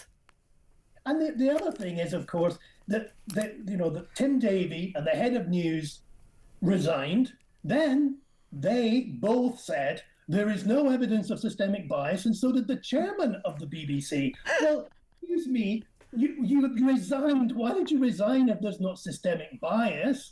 And also, we know, I mean, the good thing about the Trump issue is it's easy to follow. People get it at home. The whole thing about their terrible bias towards the trans agenda and the anti-Israeli stance, it's quite complicated and people sort of switch off. So Trump is doing us a service. I'm not religious, but he's doing the work of God in holding the BBC to account. Everybody at home knows that Trump plays himself fast and loose with the truth. One day he'll say A, the next day he'll say B. So it's fantastic. It's hilarious that the BBC is in a battle with Donald Trump, who nobody thinks is the gospel truth or is telling the truth all the time, but they have ended up lying more than he does. Oh, it is beautiful to watch, I must admit. I mean, the BBC often invite me on to various bits and bobs. I do a bit of Newsnight and Politics Live, and every now and then they phone me and say, can you come on the Kunzberg one on a Sunday? And I hope I still get to do that, because I do think it's important that the BBC do platform the likes of us who are very often rare within them as a working organisation. Malcolm Clark, thank you ever so much. Like I said, one of the best comments I've heard being made for a week. OK, we're going to take a short break now, but don't go anywhere, because Trump is going to be the topic when we come back.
Across the UK, on DAB+, on YouTube, on your mobile, and on your side. This is Talk. Well, Donald Trump is keeping us all entertained. Is he not? He's certainly keeping me entertained. And there are things that he's doing that I can't help yelling from the rooftops, going, thank you for listening. Thank you for understanding in this mad world. It feels like only he seems to get the mess we're in over in Europe. And that is sort of based upon this US National Security Report, 33 pages of common sense, essentially, where it says that Europe is decaying civilizationally. Well, our Home Secretary, Yvette Cooper, has hit back. Oh, I don't even have to tell you what she said, but it's basically along the lines of diversity is our strength. No, it's not. It's not our strength. We can see quite clearly with terrorist attacks that it is not our strength. In fact, let's trigger ourselves, shall we, and watch Yvette Cooper talking about how beautiful and brilliant diversity is. I think if you want to talk about the centuries of civilization that we have to be proud of, our cultural industries are stronger than they have ever been. We have strong and diverse communities who are proud to be British, who are an incredibly important part of the kind of country that we are, and we celebrate that and will continue to do so. Stop it! Stop gaslighting us! We know what you're saying is a lie. When you go to somewhere like Tower Hamlets and you don't see a single union flag and yet it's covered in pro-Palestine flags. When you look at the statistics we've got on benefits claimants, when you're having the pro-Palestine marches finally being told they're not allowed to say globalise the intifada, and the calling for their desperately needed to be a census so we can keep a control of what's going on because we are civilisationally crumbling. Yvette, stop gaslighting us. Let's speak now to Michael Graham, US political commentator and managing editor of Inside Sources. What I want to ask you, Michael, is this. The US National Security Report does actually point out a truth, which is Europe is in a mess. Not just the UK, a lot of Europe is in a very bad state. And thankfully, America's turning around going, you've got to sort yourself out. This is your 11th hour. Is America, do you believe, prepared to actually do something? Because it's one thing in a report saying we've identified you've got a problem and we're going to worry about our allegiances with you if you don't deal with it. But do you think at any point, given that Donald Trump is the man to sort of put in place very unprecedented policies for a president, do you think there's a particular lever he might pull to push Europe into finally tackling some of its big social issues? Great question, Alex. We got to start with, do you know it's snowing in your studio? It's kind of creeping me out here. Did you know it's snowing in your studio? Oh, yeah. Because that's how it looks on the video. It's like amazing. I know. Look at that. I was dreaming of a white Christmas and now I have one. This is great. You know, it's funny when you played the politician talking about the cultural industries. What's a cultural industry? What does that mean? Like a pop music or something? I mean, you know what an industry is? This is a cultural industry. Sitting in a studio with a CGI snow. How about making something that people want to buy at a price they want to buy it, so they make you money, so that you then take that money and make more things that more people want to buy? But apparently Europe is just out of that business. You're just in the business of shuffling around money and handing out as fast as you can. And now I don't know what a greater indicator of cultural collapse is than when you had a soccer match, because football is what we do in America, with an actual fake football. News rugby, basically. It was way too much so you have a soccer match and you say, hey, we're going to have a Jewish team playing. Please, Jews, stay away, because the culturally civilized people here might beat the crap out of you. See, in a civilized country, you say the crap beaters are the problem and you stop them. That's what civilized cultures do. In fact, that's how Europe became civilized. Right. People who had ideas about self-governance and about morality and about the value of education and private property got the more weapons than the raging thugs who wanted to come steal everything. That's civilization. When you admit, we're not going to enforce those norms anymore. What more proof do you need of cultural decline than we're not willing to stand up for our culture? I mean, this is simple. it. Everyone listening to this viscerally knows this, okay? And America viscerally knows this, which is great. I am so pleased Europe's being called out. What I want to know is it's all very well calling Europe out. They ain't going to do anything unless we have dramatic democratic change, unless we get electoral success at the ballot box from populist parties, and a bit like Donald Trump faced, all the populist leaders across Europe are facing the lawfare, they're facing the sort of demonization. Lord knows what they're going to throw at the situation to try and stop there being a single populist prime minister or president, other than the brilliant Giorgia Meloni, who is very much in the sort of vice of Brussels control. Sure. But what might America do? It's all very well selling it, but might Trump turn around and say, right, we're going to put tariffs against you if you carry on doing this, or we're going to stop trading with you? I mean, is there a device that he might use?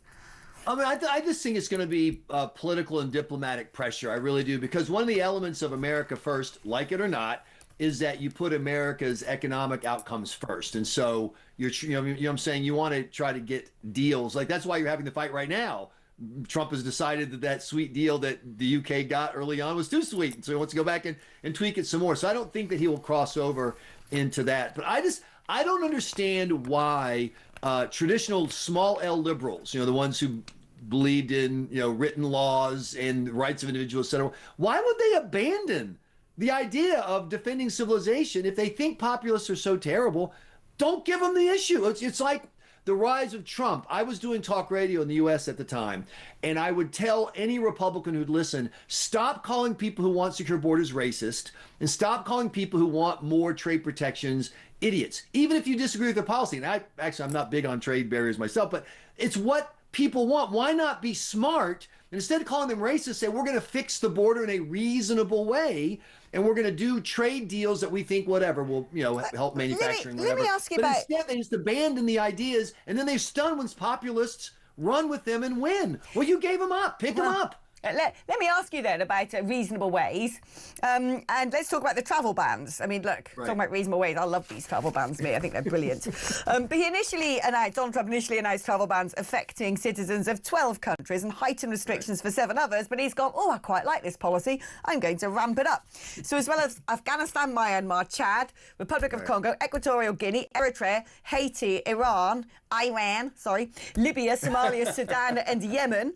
There were also partial restrictions on Burundi, Cuba, Laos, Sierra Leone, Togo, Turkmenistan and Venezuela.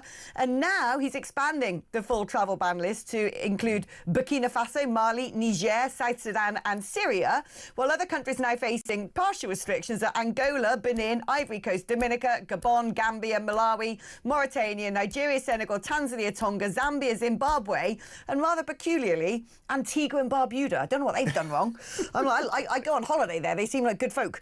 But I can see what's going on here, because this is by and large countries either with unstable governments, with high levels of terrorism, or extremely poor countries. But, there'll be people in the world, in Europe, bleeding heart lefties going, that's so awful. We've got to have an open door to the whole world. That's discriminatory. What's going to happen to the eye surgeon from Burkina Faso who wants to come and stop blindness in New York City? Well, I got to say, my travel plans for Burkina Faso I've now had to cancel at the last second. It's a real bummer. The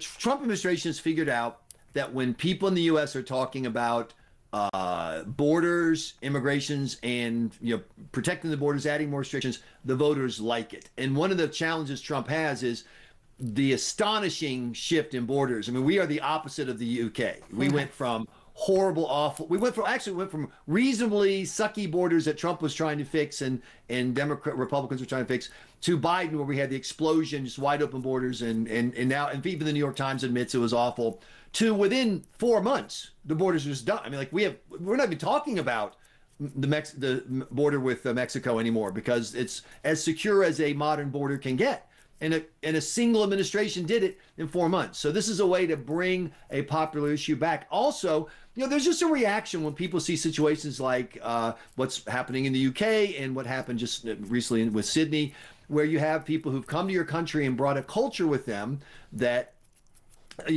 from a rhetorical standpoint, you can't argue that the people who support ISIS don't want to kill the Jews. That's kind of right up front. You're not putting words in anyone's mouth. And so you're inviting people who come from a culture where that is far more common than, say, Western Europe.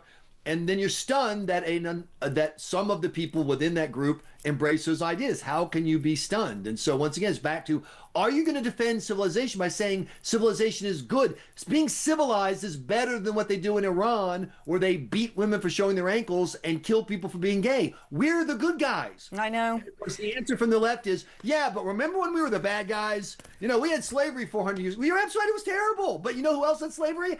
Everybody on the planet. Yeah, well also, this is the thing. Know who else did that? Guess who doesn't have slavery anymore? The top 10 countries to not have slavery are all Western European nations. Every other country seems to be up to their eyeballs in it still. Michael Graham, Mike Graham, look at that. I was like, oh, bless him. Michael Graham, US political commentator, thank you ever so much. I could talk to you all day. If only there are more hours in the day, more hours in this show. Right, we're going to take a short break now, because when I come back, it is time for a little bit of sport, and it's always entertaining watching Alex struggle through questions about football, so stay tuned.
debating what was the cause of it. He must have been drunk. He must have been high on drugs. Yeah. Was it a terrorist? Even half jokingly, some people started asking what football team he may have been supporting. But you know, we find out it was just road rage on a monstrous scale. Yeah. This man is obviously got a history of anger. I think it was in 1994 he was convicted of biting off somebody's ear.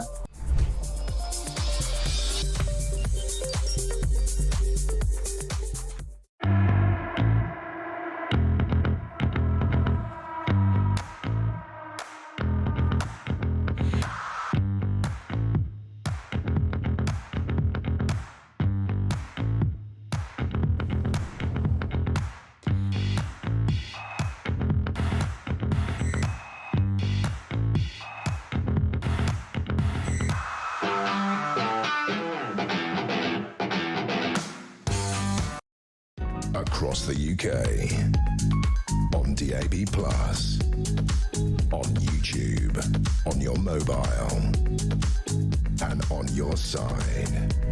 This is Talk. Oh, well, Sean Custis is in the studio with me now, head of sport at The Sun. And when he walked in, he was looking all gleeful and happy, ready to talk about football. And then listening to me rant about things, I feel like I've made him sad. It's all right. I'm glad we can move it on to sport now, Alex. Let's get back to sport. We were just feeling sad. I was just like, how's your Christmas? You prepared for Christmas? And he's like, not when Christmas is. Don't listen to me, you'll just end up my in point the was, doldrums. actually, as we talked about it, the lights and everything in London aren't quite what they used to be. Used to be better displays and more Christmassy. I don't feel it's as Christmassy as it was. It isn't. But, you know, it wouldn't be Christmas if we didn't have sports to get drunk to on television. See what I did there? Yeah, very good. All right, so tell me. Hold on, I've got my questions. Celtic chairman Peter... Celtic. See, I've got it wrong. I read like the first Celtic word. chairman Peter Lowell, he is standing down, citing abuse and threats from some sources, which he finds intolerable. Now, the thing is, I don't know if you followed it, but there's a lot of disenchantment in Scottish football at the moment, both at Celtic and at Rangers, about leadership, about performances. They're not, neither of those two big sides, which traditionally win the Scottish League, are top at the moment. Hearts are. And particularly at Celtic at the moment, there's a lot of disenchantment because they've lost 3 games in a row under the new manager, Wilfred Nancy. They lost the League Cup at the weekend to St Mirren, who are like a minnow in Scottish football terms. And Peter Lowell can't take any more of the abuse and threats, and which he says have made it life intolerable as chairman of Celtic. He was the previous chief executive. It's a big story in Scotland that he's stepping down because he's been very much part of the fabric of Celtic, but he's been getting a lot of stick from fans, and as he says, he's had enough, and you can sort of understand why he's had enough. And there will be a lot of supporters who are very happy with his decision, I've got to be honest. Well, there you go. I wish him well. Bruno Fernandes. Who's he? Bruno Fernandes yesterday went on the record saying he wasn't very happy that Manchester United tried to sell him in the summer. He felt that they would have sold him if he'd accepted that, and he didn't like that. And now he's suggesting today that he is looking to play in La Liga, which is Spanish Premier Division, or in Serie A in Italy, which is where he's played before, and that's what he might be looking to do, which just adds to the problems at Manchester United. Bruno's the captain.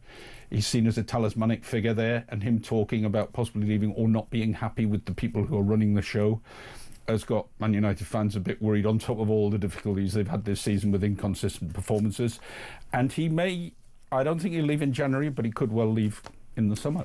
Oh, there you go. I didn't even know who he was. Rio Ferdinand, I've heard of him. You have? Yes. Well done. Well, he was a Man United legend and a very big figure at Manchester United. But he's talking today about the pressures of social media and how that players from his day wouldn't be seen as great players anymore. I mean, they are revered as fairly great players at the time he played at United, because of the scrutiny that social media puts on them and how they concentrate on your mistakes and your failures. And any failure you make now in football stays up on social media and is there to see forevermore. The irony, of course, is Rio is one of the big players in the social media world, and he comments on lots of things, and not all of it is positive about everything. Sometimes he understandably is negative about Manchester United, for instance, because they're not doing very well, but he is a big figure on social media. But I think it's a thing in general, isn't it, Alex? Social media, I see more negatives in social media than positives I do myself. as well, I must admit. I would be quite happy if it didn't exist. I mean, keep X because Elon bought it, and so it's become sound. The rest of them can go, as far as I'm concerned.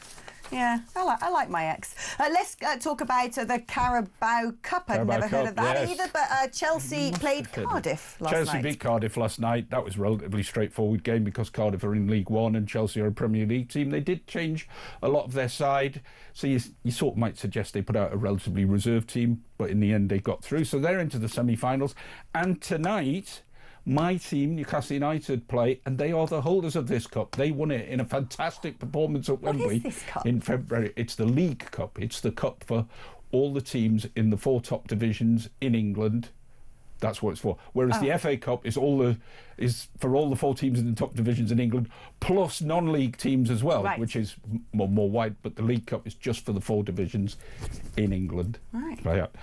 Newcastle United are the holders, beating Liverpool last season. Tonight they play Fulham.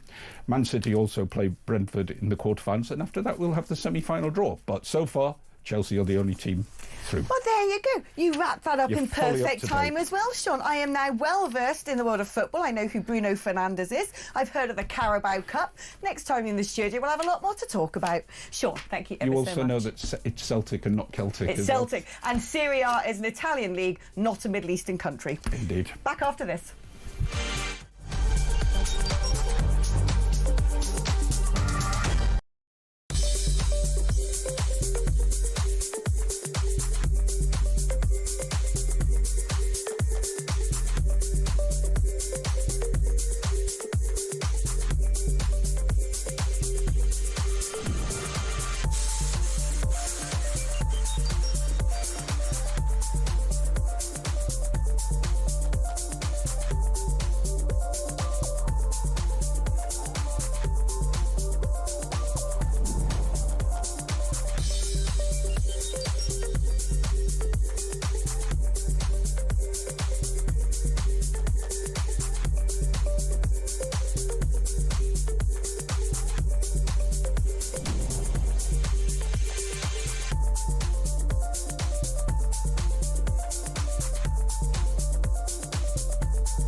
Across the UK, on DAB+, on YouTube, on your mobile, and on your side. This is Talk.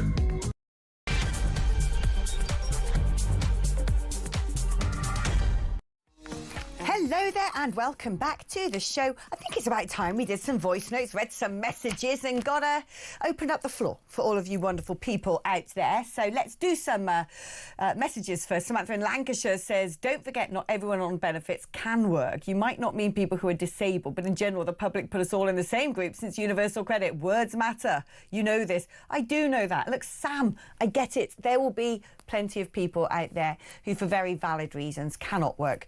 And very much believe that any civilised society looks after the vulnerable, that when people are unable to fend for themselves, that we should step in and help them, and that I'm more than comfortable with that. In fact, I've lived in plenty of countries that don't have such systems, and it is awful. And so I do fully understand that. But, you know, there are also people who can work and don't. Talking about people who can work and do. Johnny from Gloucester again. It was Interaction where he worked with me. I think Sean Paul was the only record they had on repeat back then. He worked in the cloakroom for a year because he was too young to pull pints. I really wish I could remember you. But he ended up being a main bar supervisor 2 years after he turned 18. That was his evening job. He worked at Woolworths during the day. Even then, he had 2 jobs to afford the things he wanted. And they said, oh, amazing, you've ended up on the box. Well done, mate. Look at us Interaction folk, getting on with our lives. But that's the thing. I actually worked at Interaction at night time, and then during the day, I worked at the NHS doing admin. And that's how we got on back then, wasn't it? Us hard-working folk from Gloucester, we got on with things. We pulled pints, made cocktails, sex on the beach, zombies, all the rest of it. Listened to Sean Paul on repeat, and that's how we paid our way through society and grew a backbone. Richard from Brockworth, another Gloucesterian. Benefits should be cut in half to give claimants the encouragement to get looking for a job. Benefits should never pay more than the lowest paid job. Now, this I agree with in terms of if you're a job seeker, but you are clear for work, that you're able to work, and when we get to the whole mental health soup, Lord knows how you identify the people who really, really can't go into a workplace and those who benefit from it. I'm not a mental health expert, but I can guarantee you there are plenty of people who probably would profit from being a little bit more industrious. But I do agree that when it comes to those who are job seekers, not those who are long-term disabled or the rest of it that Sam was talking about, it shouldn't pay more than the lowest paid job, because that's ridiculous. Why? What is the motivation to go out, work and earn money and contribute to the economy if you actually make more money by not doing that? I completely agree. And here's Dave. He says, I've said it before, but if someone is able to walk unaided and put litter in a bin but chooses not to work, they should be given a litter picker and a bag and told if they don't go out into the town and fill that bag, they won't get their benefits 3 times a week, and the other day should be for interviews. Again, I personally don't see a problem with that. I don't understand this whole, we need to get people in to pick fruit and veg because we haven't got the people here to do it. Are you kidding me? Bit of fresh air out in the sunshine, that would do some of these young people with their mental health issues the world of good. Camaraderie, nature. Go on, you go work on a farm then. I happen to think that you've made a very good point there. Let's have a little listen to some voice notes now. This is Lee.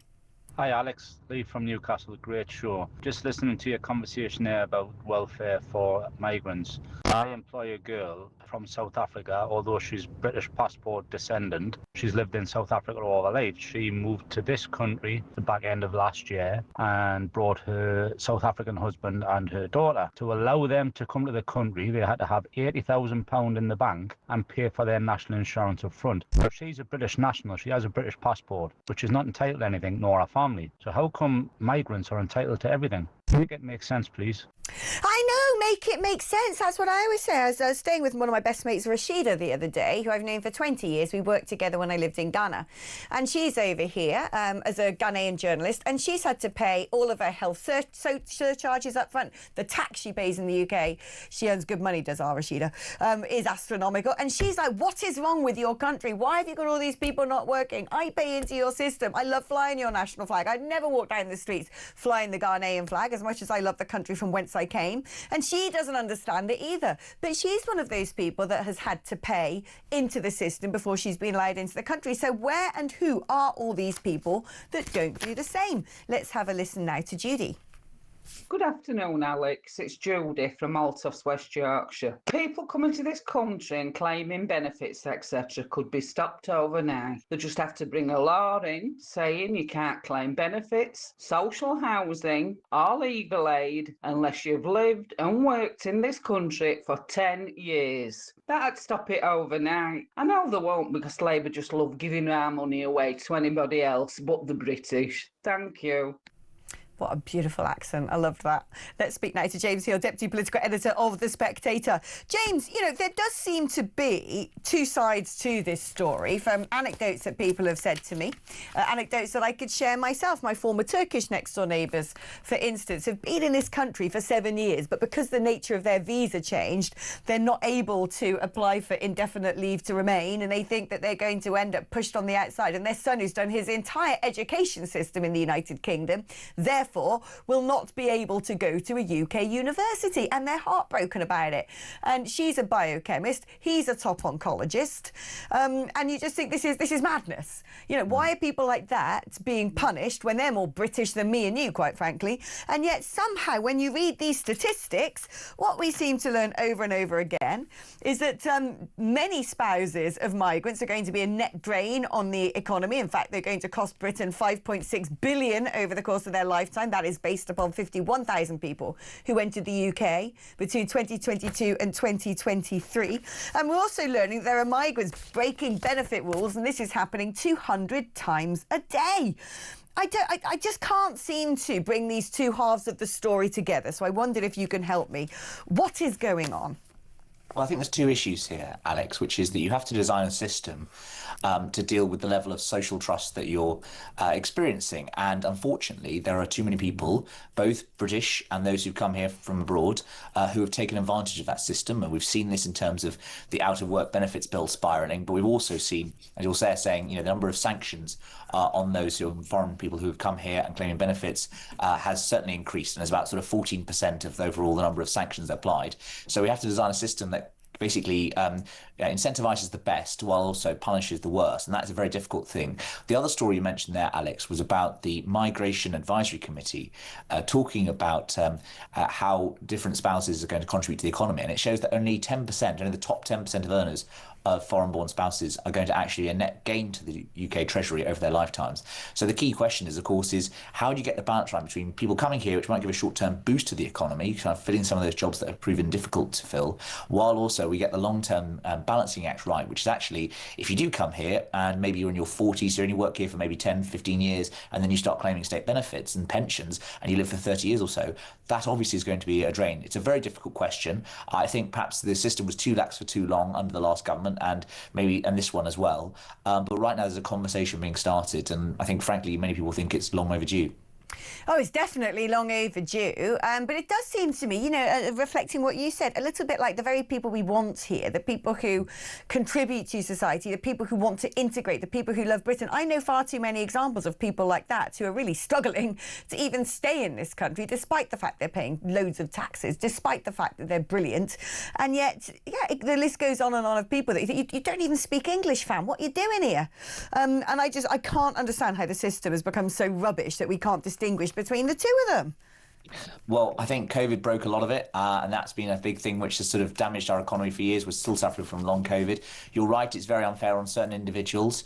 And I do think that overall, you know, one of the things you're saying about unable to make ends meet is part of the issue is that we've had different policies, and there are some bits which you can argue are good, you know, raising the minimum wage, but such a point where, because real wages have stagnated for 20 years or so, it means that actually work pays much less than it used to, Alex. So therefore, a lot of talented people are leaving. And so while I think that migration should be controlled and obviously, you know, borne out with sort of long-term consequences as well, it is always a healthy sign of people are want to come to the country.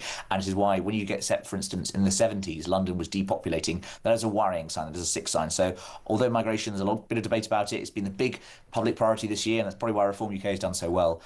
You know, overall, it's a good thing that people want to live here, and some of the best people can come and make their fortunes here. Ooh, I wasn't going to talk to you about this, but you have just inspired me to bring it up, which is, in fact, let's see if we've got the clip lurking around of Yvette Cooper. Do we have that, Jodes? Is that in our system? Can we press the button and get ourselves triggered? Here we go. Take it away, Yvette. I think if you want to talk about the centuries of civilization that we have to be proud of, our cultural industries are stronger than they have ever been. We have strong and diverse communities who are proud to be British, who are incredibly important part of the kind of country that we are, and we celebrate that and will continue to do so. It's interesting, isn't it? I have seen a lot on X of people getting fed up with hearing diversity is our strength, because it seems to me that it really isn't anymore, James, that we haven't... In fact, what we don't want is diversity. It's great to have multi-ethnic, multi-racial, even perhaps multi-religious communities, but actually this whole idea of diversity being strength isn't true. Actually, homogeny is quite important in a society. Sharing a culture, sharing an idea, sharing a heritage, sharing a legacy, building something together, putting money in together, distributing it in a fair way, not in a socialist way, and that is strength. The high trust society is usually built on the opposite of diversity. Would you not agree? I think that is something that was actually which attracted many of the original post-war waves of migration here, was that sense of fair play. There was a wonderful essay written called Beyond the Boundary, and it was about sort of, I think it was some of the West Indians and how they felt when they were playing the English at cricket in the 40s and 50s. There was that sense of everyone playing under one game, and so at that time, of course, we had the empire, there was that sense of hegemony and kind of different power structures, but everyone played equally on the same pitch. And I think that sense of the rule of law has been chipped away in certain communities at certain points. I also think there's a bit of unfortunate myth-making. I think that too many MPs are willing to go along with what the former Migration Minister Barbara Roche said, which was that we were a nation of immigrants. Well, not really up until the Second World War. So yes, we had some Commonwealth and Empire migration. Yes, of course, we had the British Isles, and so you had the Irish and the Celts, etc. But we should be honest about it. I think that overall, yes, you say migration could be a net good. It's about getting the right system in place and making sure it's one that embraces those traditions which have brought people here for many, many decades. Oh, like wonderful traditions that we're building every single day, like shouting "Free, free Palestine" and "From the river to the sea." They're becoming fast baked into British culture now, aren't they? I love the fact it's so enriching to have all these different things that people can say. Unfortunately, they're not going to be able to say "globalise the intifada" anymore. I mean, that's thank goodness for that. What do you make of first of all of that ruling? I mean, that comes way too late, doesn't it? The fact that it's taken people to be mown down in cold-blooded terror attacks in Australia, for the government to go, oh yeah, all these people shouting to globalise the intifada, maybe that's not okay. Yes, and of course there have been warning signs there, and it's been cited in other incidents around the world, I believe. Look, yeah, I mean, the policing of all of this, I mean, I think that most mainstream politicians and, I've spoken to people from the Labour Party as well as the Conservatives and Reform about this, do think that the kind of protest that we saw post-October 23, particularly, of course, that I believe the first protest about Israel was registered within hours of the attack in October 2023. And so I think that does show that actually a lot of these people, for some of them it is about genuinely championing the cause of Palestine. For others, it is about hating Jews. And I think that is something we as a society have perhaps turned a blind eye for far too long. And I think that when you see anti-Semitism rising in a country, that is very often the first sign that something's gone very awry in it. So, the Met Police and Manchester Police have reacted today, but for many, I think they'll think it's too little too late. Yeah, I mean, I don't know why we couldn't have stood up to this horror in our society much sooner. Weakness. Let's talk about standing up to people. And West Streeting trying to stand up to the BMA and failing as doctors begin their 5-day strike today, which is going to potentially cost the NHS £250 million for those 5 days where their staffing costs have to be covered by bringing other people in. It's going to add more to the backlog. And we haven't got any money to give them higher wages. We've already given them a big pay rise. What did Wes Streeting get wrong in all of this? Because when I read what he said, and even when I read what the Prime Minister has said, saying that this is downright dangerous, I agree with them. Don't find myself saying things like that about the Labour Party very often, but I do. Which makes me then question, hold on, you're the Prime Minister, you're the Health Secretary, here's a load of doctors not going to work at a critical moment in the year for the National Health Service. What more could they have done? Well, I think the trouble that Wes Streeting had was forgetting the rule of supply and demand, which is that, frankly, the British Medical Association, it's not affiliated to the Labour Party. It's not something that needs the public support. It can go out there on strike and hold the public to ransom because there are only a limited finite supply of doctors in this country. You can't churn out more. You can't sort of have an alternative supplier. It's much like the tube drivers sort of over the past 10 years or so. They can hold the country to ransom. And so I have a lot of sympathy with Wes Streeting. I think at times there were too many in the Labour Party who thought, oh yes, well, we're the party of Labour. We can resolve these industrial questions as soon as we get into office. Actually, fundamentally, it's about structural issues. There isn't much money to go around. And so even though they've got a 30% increase for over 3 years, the BMA, I think probably rightly, can be very cynical and say, look, we can sit on our hands. We've been on strike for 33 months under successive prime ministers, and we're going to keep on doing that into the new year.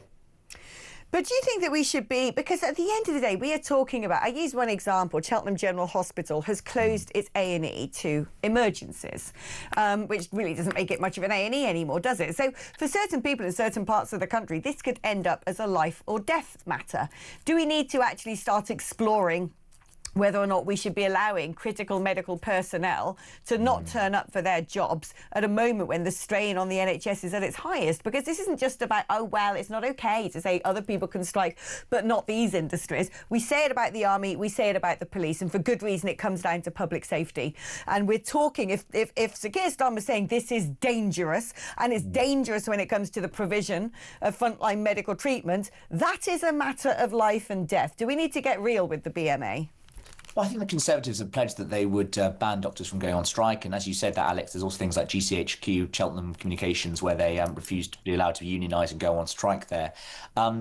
Frankly, I think that because the doctors is a much more broad industry and it has less to do with the kind of actual front line of service, I think that there may be a slightly different case to this situation. Ultimately, will they actually go through with it? I don't think so, because I think two things. Most Labour MPs are very pro-union and instinctively feel queasy about anything approaching a rollback. It was just last night, of course, they passed the Employment Rights Bill into law. They were very happy about that. And the second thing, of course, is that the BMA have got them in the vice. And I think that if they tried to do anything like that, they would use all sorts of tactics and go for an all-out strike. So I think both for reasons of principle and practicality, this government won't, although I suspect the next centre-right government may well try and put something into law.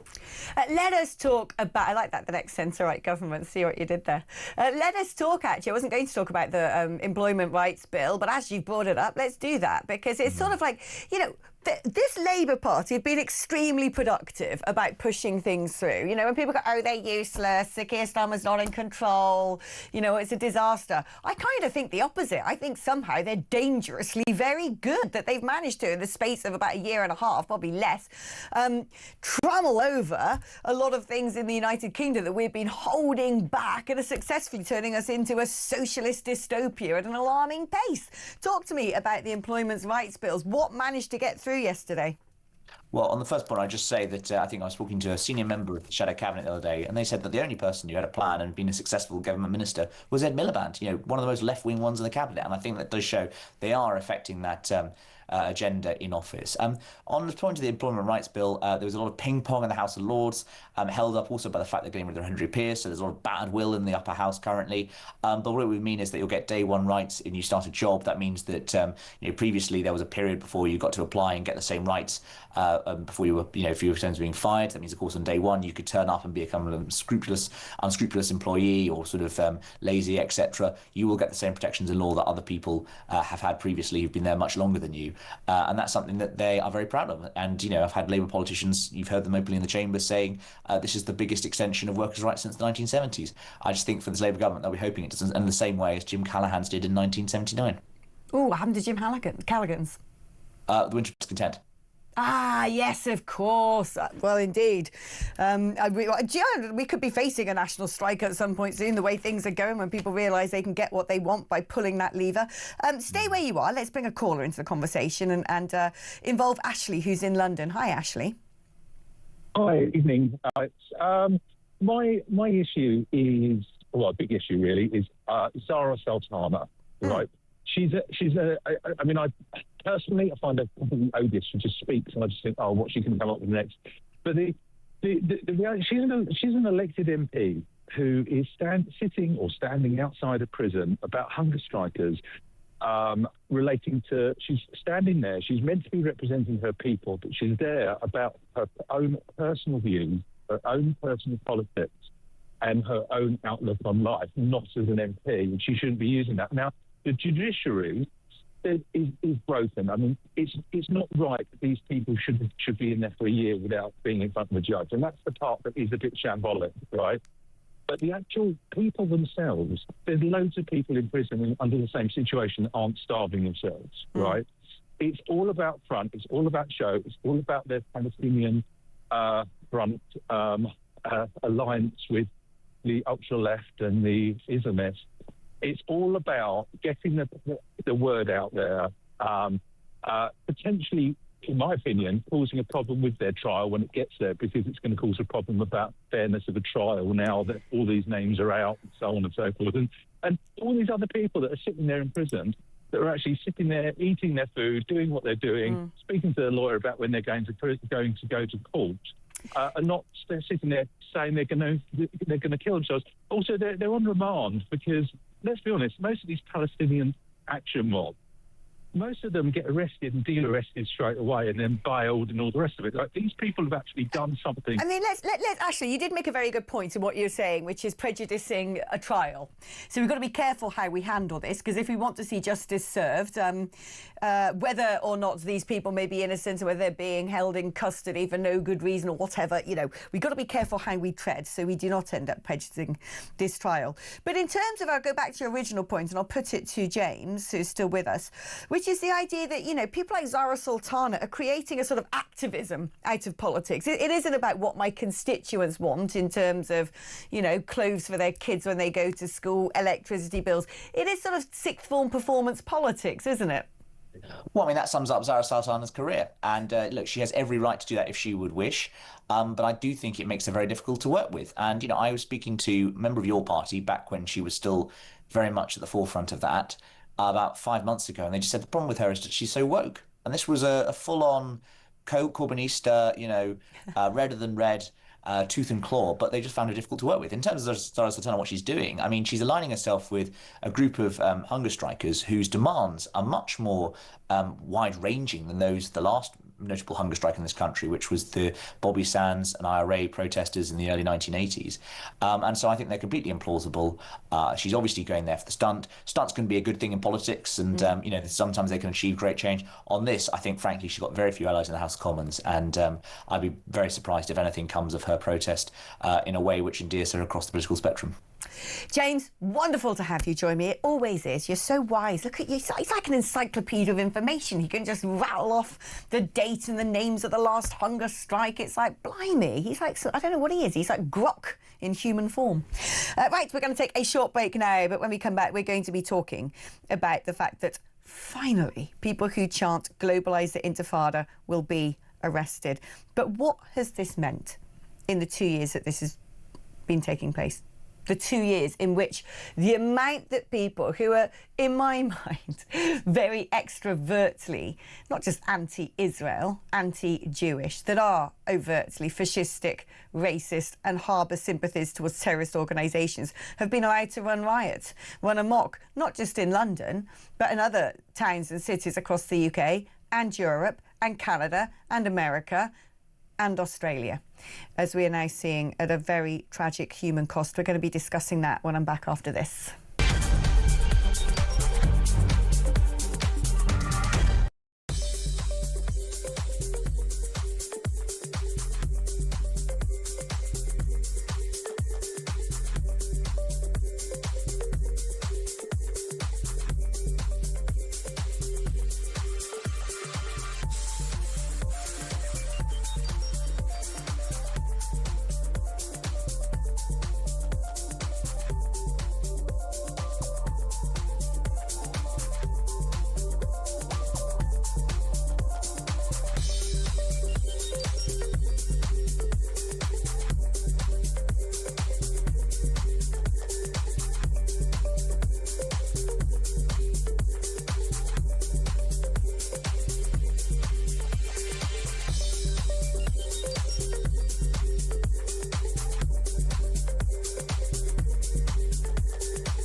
the Talk app. You can watch, catch up and listen to all your favourite shows and podcasts anytime, anywhere, all on the Talk app. Watching and listening to Talk just got easier. There's now only one place for the home of common sense. So head over to your App Store or Google Play and search Talk now.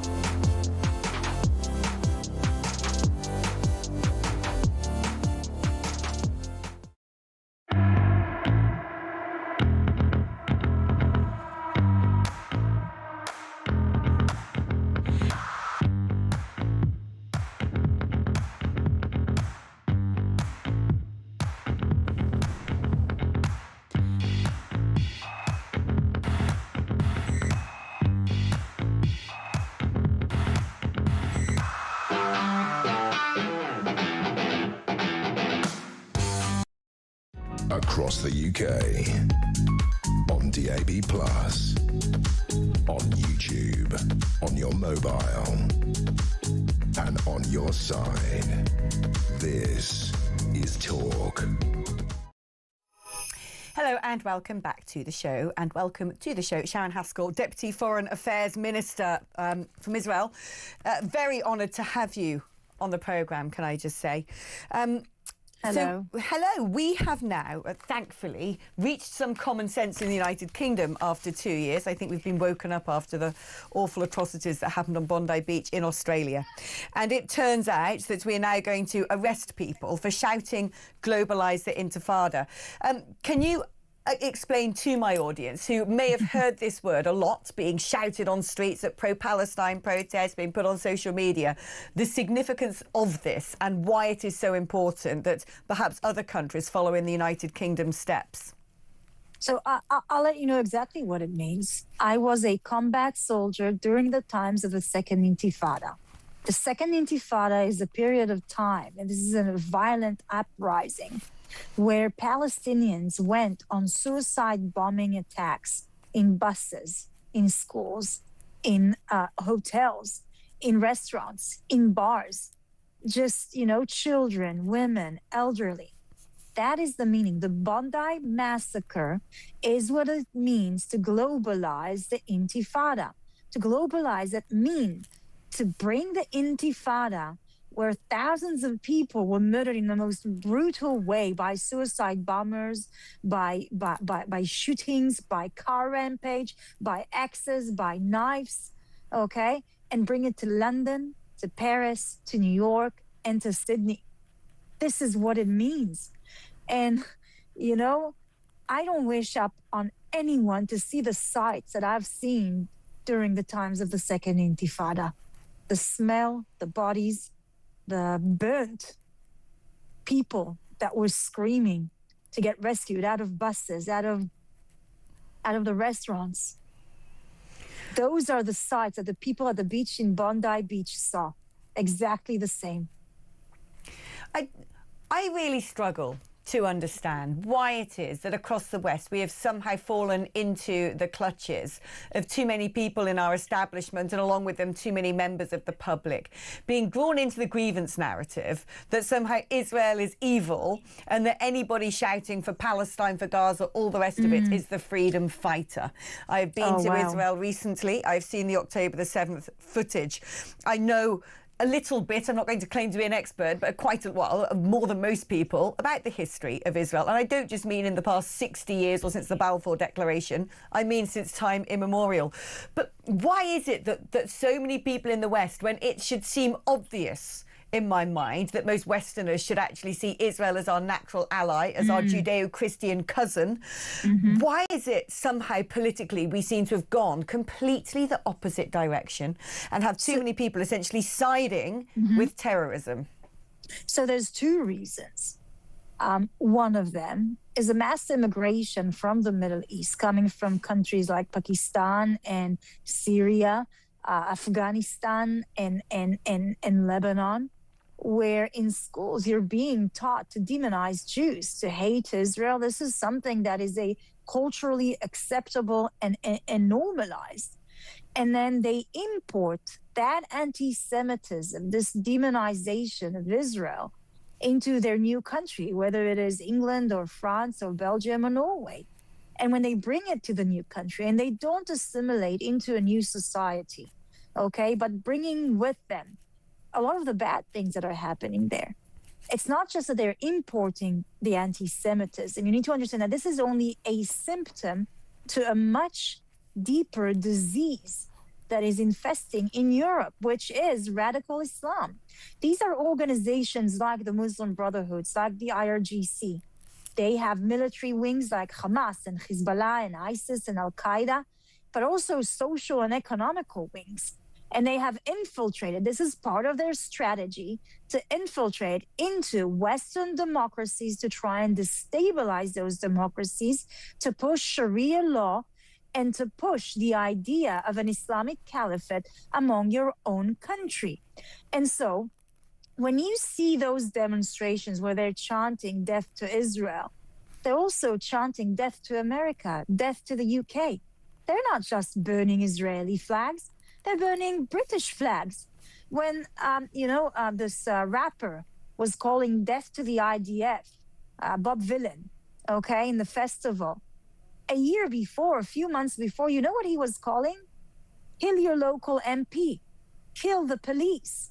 So the anti-Semitism is only a byproduct of the attempt of those radical Islamists to destabilize and change your democracy, your set of values, your culture, and they teach your younger generation to hate it. They fall in sorry, I can go on and on about it because this goes deep, you know. This is the reason why Trump is looking to ban the Muslim Brotherhood and other organizations. This is it. I mean, a lot of people don't understand the sophisticated funding networks that these sort of terrorist or terrorist adjacent organizations have, the way that when they set up potentially faith schools or charities or organizations or fundraise, they're able to cream off billions to fund their terrorist activities and billions out of the UK state, essentially.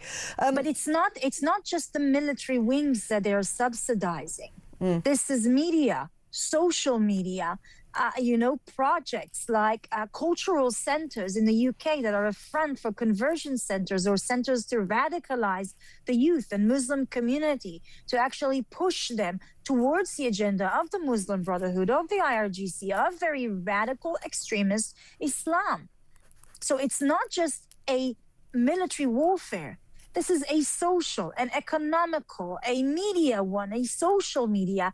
And they've been planning this strategy for the last 30 years. So they've been a long time in your society, going into your universities, teaching your younger generation to hate your flag, to hate your history, to hate your culture, and to hate your faith. And it's been working for them. You see these useful idiots marching down the streets together with those peoples who are waving terrorist flags like Hezbollah, like ISIS and Al-Qaeda, while they are burning the British flag. I mean, it's insanity. It's pure insanity.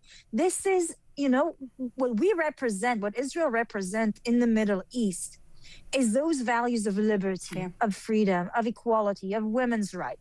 This is the only case in history where the indigenous people of the land, after years and years of expulsion and persecution and an attempt of annihilation, return to their homeland, to their indigenous land, reviving it, the language, the culture, the religion. It should be an inspiration story for indigenous people, but they have hijacked that narrative and completely twisted it with those conspiracy theories, as if Jews are only Europeans. They don't come from the Middle East. Or my mom's Moroccan.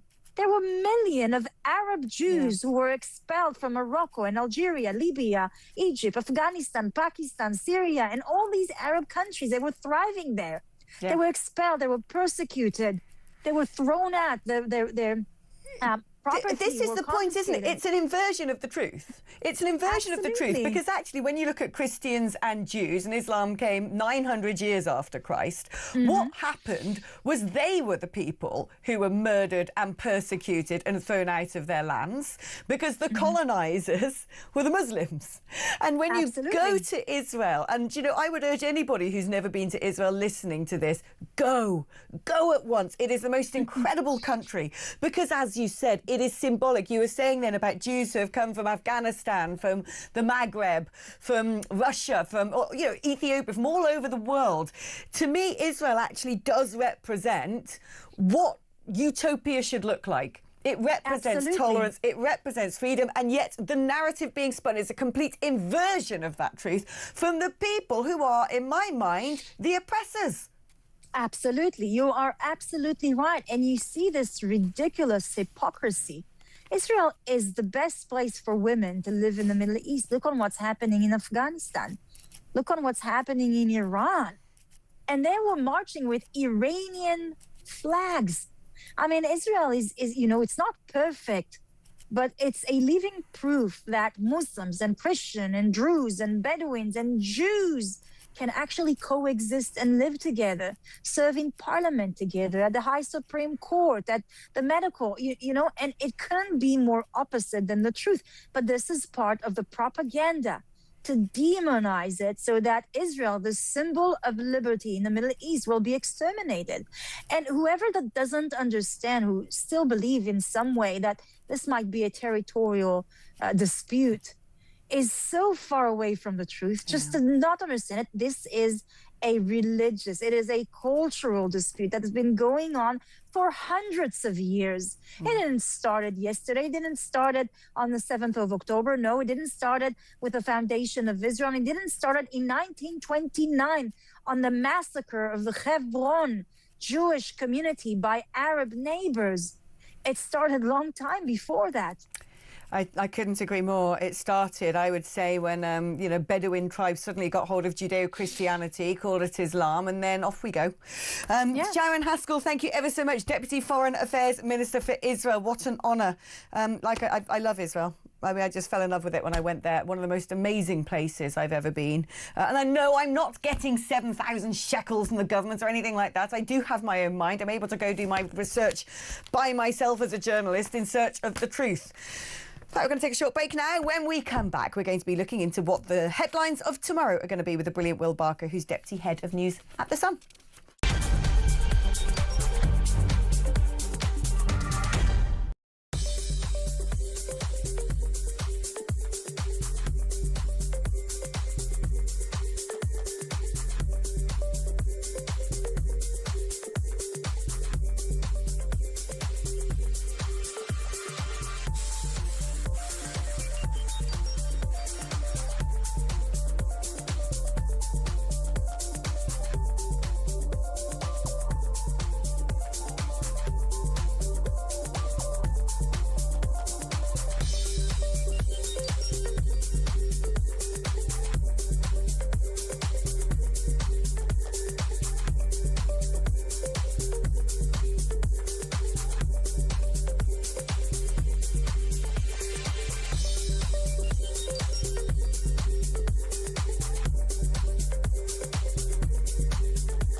across the UK, on DAB+, on YouTube, on your mobile, and on your side.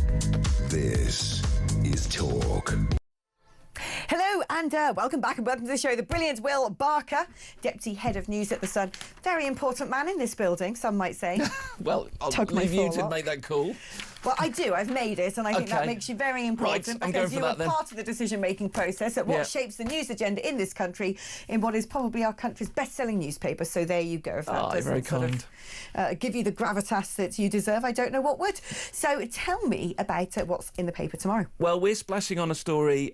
Last time I was on, I was talking about the pub industry in a right old mess, and there'd been a bunch of pubs had got together and launched a petition to stop Rachel Reeves levering the business taxes.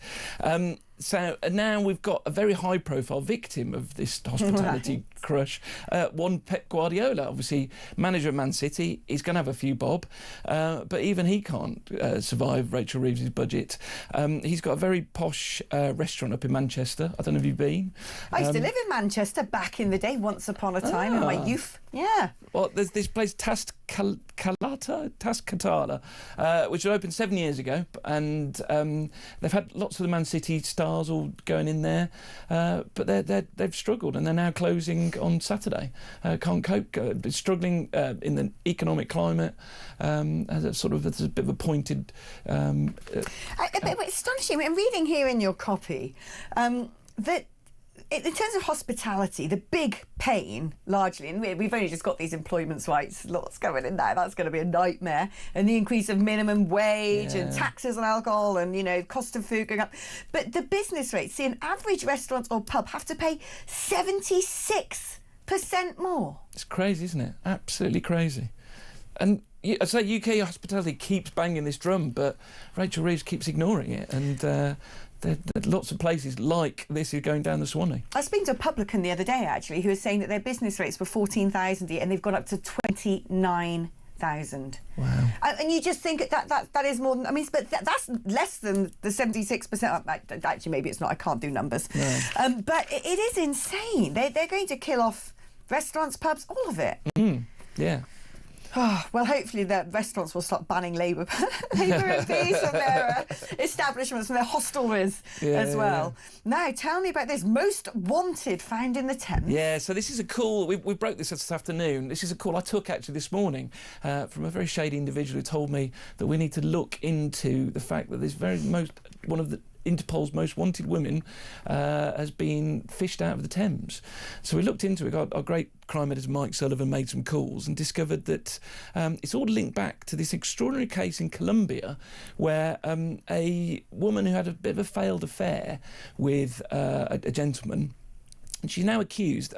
I have to say, she's not been found guilty. She's just accused at this stage. She's dead now, so I don't know. No, she's not dead. She's not dead. No, she's fished out. She's fished out, so they survived. She survived out of the water. Okay, yeah, no, they've got her. They got her before she drowned. This is like Line of Duty. Honestly, it's a film. I swear. I need to start writing. Right, hold on. So let's go back to the beginning then, because I was getting the narrative. Yeah. So in the very beginning, she has an affair with a Colombian man. She's a very successful electric car businesswoman, and unfortunately this affair doesn't go very well. He's married with 2 children. She's now accused and not convicted of sending some poisoned berries to the children of the man she's having the affair with. At which point the affair has ended. Yeah. The children eat, I think it's raspberries, eat them, and they're covered in thallium poison. Do they survive it, the kids? No, the kids die. 2 children die. So she then becomes prime suspect. They try and track her down, and she's disappeared. So Interpol put out a most wanted appeal for her. They searching high and low. There's some sort of suggestion that she might come to the UK. Presumably she has links of some sort in this country. And it's now emerged that she did in fact come here mid-November.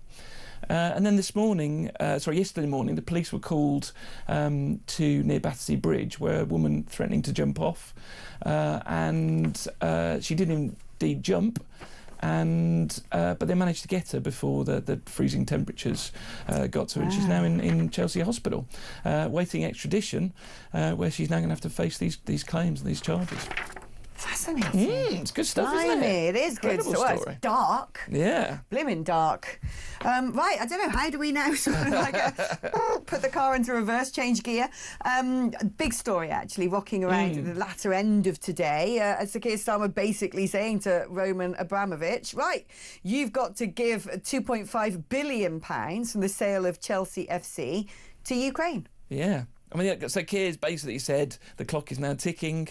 This has been talked about for a long, long time. He sold Chelsea back in 2022. The money's just been sitting there. They've been arguing about it.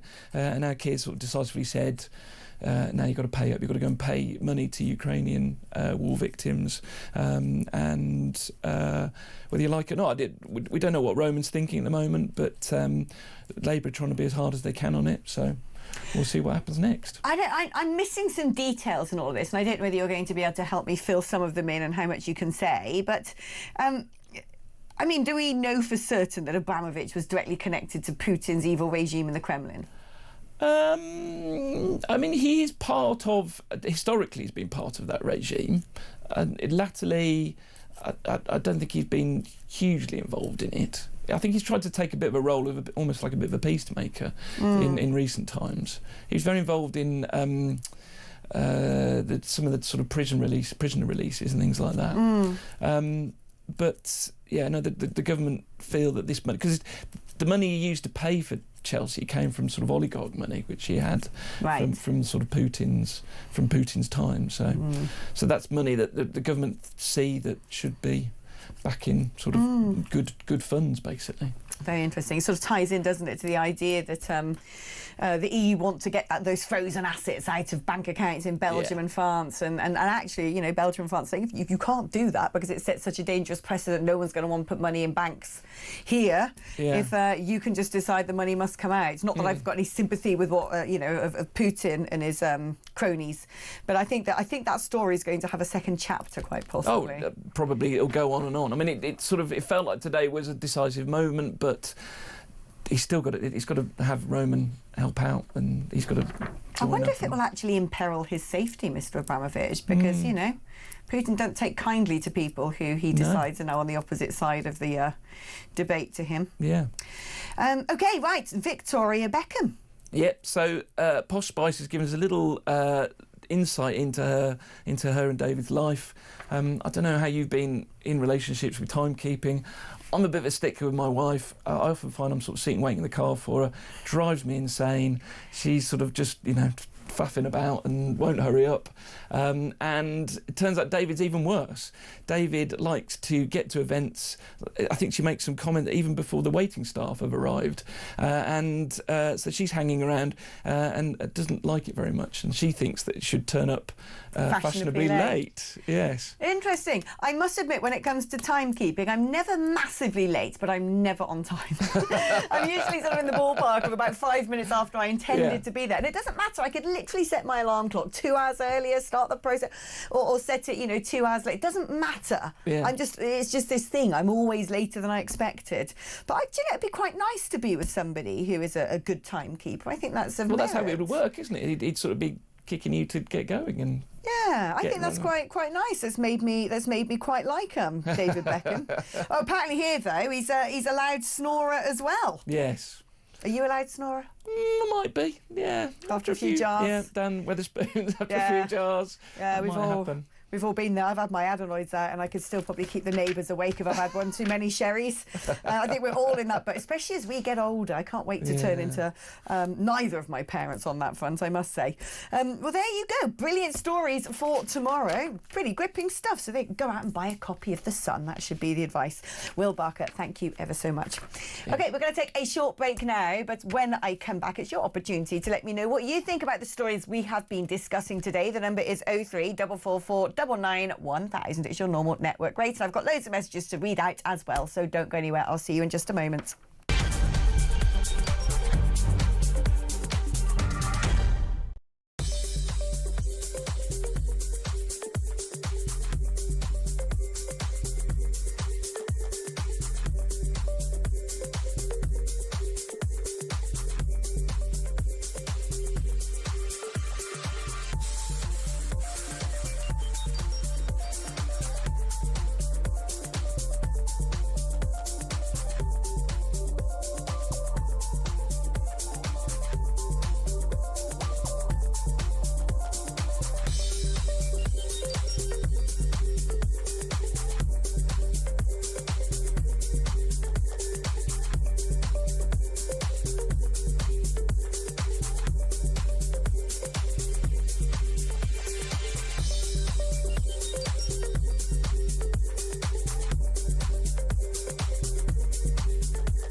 the Talk app.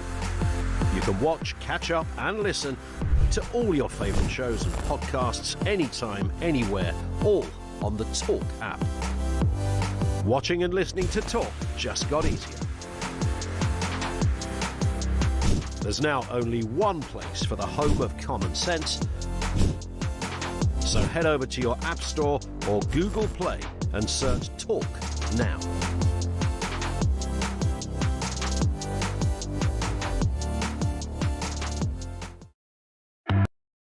Across the UK, on DAB+, on YouTube, on your mobile, and on your side.